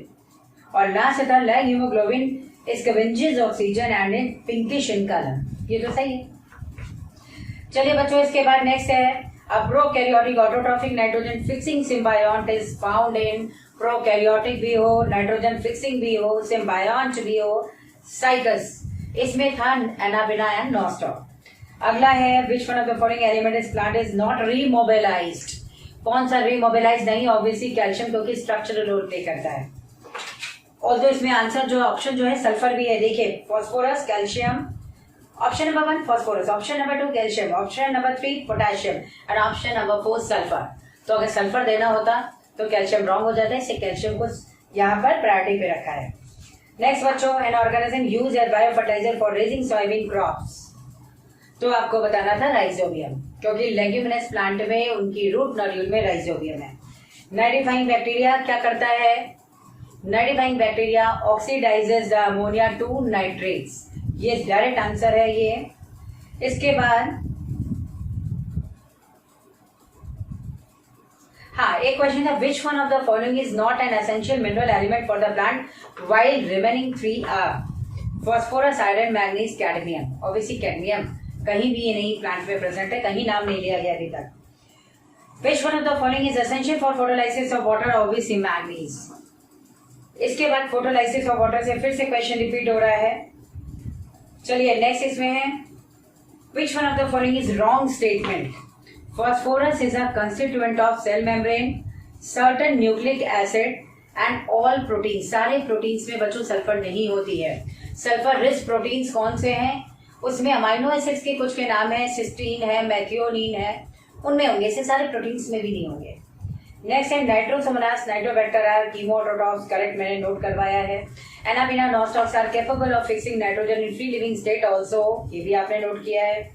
Root nodule forming nitrogen fixes live as aerobes under free living condition. This is also correct. चलिए अब next इसमें हाँ, for its action, ये 2012 का, for its action nitrogenase requires manganese, super oxygen radicals, high input of energy, क्योंकि process क्या है? Active answer यही था। चलो बच्चों इसमें नेक्स्ट 2014 में क्वेश्चन है, डेफिशिएंसी, ध्यान से सुनिएगा, deficiency symptom of nitrogen and potassium are visible first in. Deficiency symptom of nitrogen and potassium are visible first in senescent leaves because nitrogen is most mobile element, बहुत ज्यादा move करने वाला element है, ठीक है नाइट्रोजन। और potassium most common free ion के form में भी है, मोर देन 40% एंजाइम का एक्टिवेशन भी करता है। तो सेनेसेंट लीव आएगा, सेनेसेंट मतलब एजिंग जिसमें हो जाए। नेक्स्ट है बच्चों, minerals known to be required in large amount for plant growth include, मतलब मैक्रो एलिमेंट सेलेक्ट करना है आपको। तो option obviously phosphorus, potassium, sulphur, calcium है। मैक्रो एलिमेंट की लिस्ट बनानी थी, लार्ज अमाउंट में कौन सा यूज होगा? Obviously macro element. तो मेरे ख्याल में ये आप सेलेक्ट कर सकते हैं। लैब हीमोग्लोबिन पे 2015 में भी क्वेश्चन है बच्चों। नेक्स्ट है मैग्नीज एंड क्लोरीन जो यहाँ पर वाटर की फोटोलाइसिस के लिए रिक्वायर्ड है, ये भी क्वेश्चन 2015 का है। 2016 में which is essential for the growth of root tip, manganese, zinc, iron, calcium. बच्चों कैल्शियम, अगर कैल्शियम की डेफिशिएंसी हो जाए तो रूट एंड शूट टिप की डेथ हो जाती है। ठीक है, सेलेक्ट द मिसमैच। रोडोस्पाइरिलम को मैच किया गया था माइकोराइजा, बिल्कुल रॉन्ग है ना, क्योंकि रोडोस्पाइरिलम बैक्टीरिया का कोई काम ही नहीं। माइकोराइजा क्या, fungal association with the roots of higher plant where root hairs are absent. Minus आपने पढ़ा है। चलिए, अनाबिना नाइट्रोजन फिक्सर है, सही है। राइजोबियम अल्फा अल्फा बिल्कुल सही है। अल्फा अल्फा ग्रास आपने भी एग्जाम्पल लिखा है। फ्रैंकिया अल्लस में है, ये भी कई बार रिपीट हो चुका है क्वेश्चन। और बच्चों इसमें एक क्वेश्चन 2018 का है, in which of the following forms is iron absorb by plants. In which of the following forms is iron absorb by the plants. तो किस फॉर्म में आयरन का एब्जॉर्प्शन है बच्चों? वैसे तो फेरिक और फेरस दोनों ही है, लेकिन आपकी एनसीईआरटी ने फेरिक लिखा था तो आंसर करेक्ट जो गया था वो फेरिक है। इसलिए मैंने कहा आपको एनसीईआरटी में वो टेबल खुद से पढ़ना है। और लास्ट क्वेश्चन है बच्चों इसका, देखिए 2018 का, which of the following element is responsible for maintaining turgor in the cells. तो टर्गर प्रेशर को कौन मेंटेन करता है? ऑब्वियसली पोटेशियम, क्योंकि potassium more common free ion है और वो परमेबिलिटी को इंक्रीज करता है। आपको अगर याद हो तो गार्ड सेल्स की ओपनिंग में पोटेशियम मैलेट था, याद आया? चलो वापस लौटाओ अब। तो ये पोटेशियम ही है जो ऑस्मोटिक प्रेशर को या परमेबिलिटी को मेंटेन करता है। आई होप बच्चों की शायद ये मिनरल न्यूट्रिशन जो आपका फेवरेट टॉपिक है थोड़ा सा आपको एक सीक्वेंस में अच्छे से समझ में आ गया होगा, और थोड़ा सा मेहनत बच्चों आपको करना पड़ेगा, तब जाकर के ये टॉपिक आपको टिप पे आएगा। तो थोड़ी सी मेहनत आपके लिए जरूरी है। और जो जितना मैंने बताया ये इंपॉर्टेंट तो मैंने कवर किया है, लेकिन एक लिस्ट है जो आपको खुद से पढ़नी की, कौन किसका मेन कंपोनेंट है, डेफिशिएंसी सिम्टम क्या है, ये आपको अपनी एनसीईआरटी से पढ़ना है। ठीक है, तो बच्चों आप इस बात को हमेशा याद रखिए, अगर आप मेहनत करेंगे तो दुनिया की कोई ताकत नहीं जो आपको हरा सके, लेकिन अगर आप थोड़ा सा भी नेग्लिजेंस करेंगे तो आपके हाथ से वो सिलेक्शन निकल जाएगा, क्योंकि आराम करने वालों को उतना ही मिलता है जितना मेहनत करने वालों से बच जाता है। और आप जाते हैं बचा खुचा लेना, हम लोगों की फितरत नहीं है। ठीक है, ऑल द बेस्ट।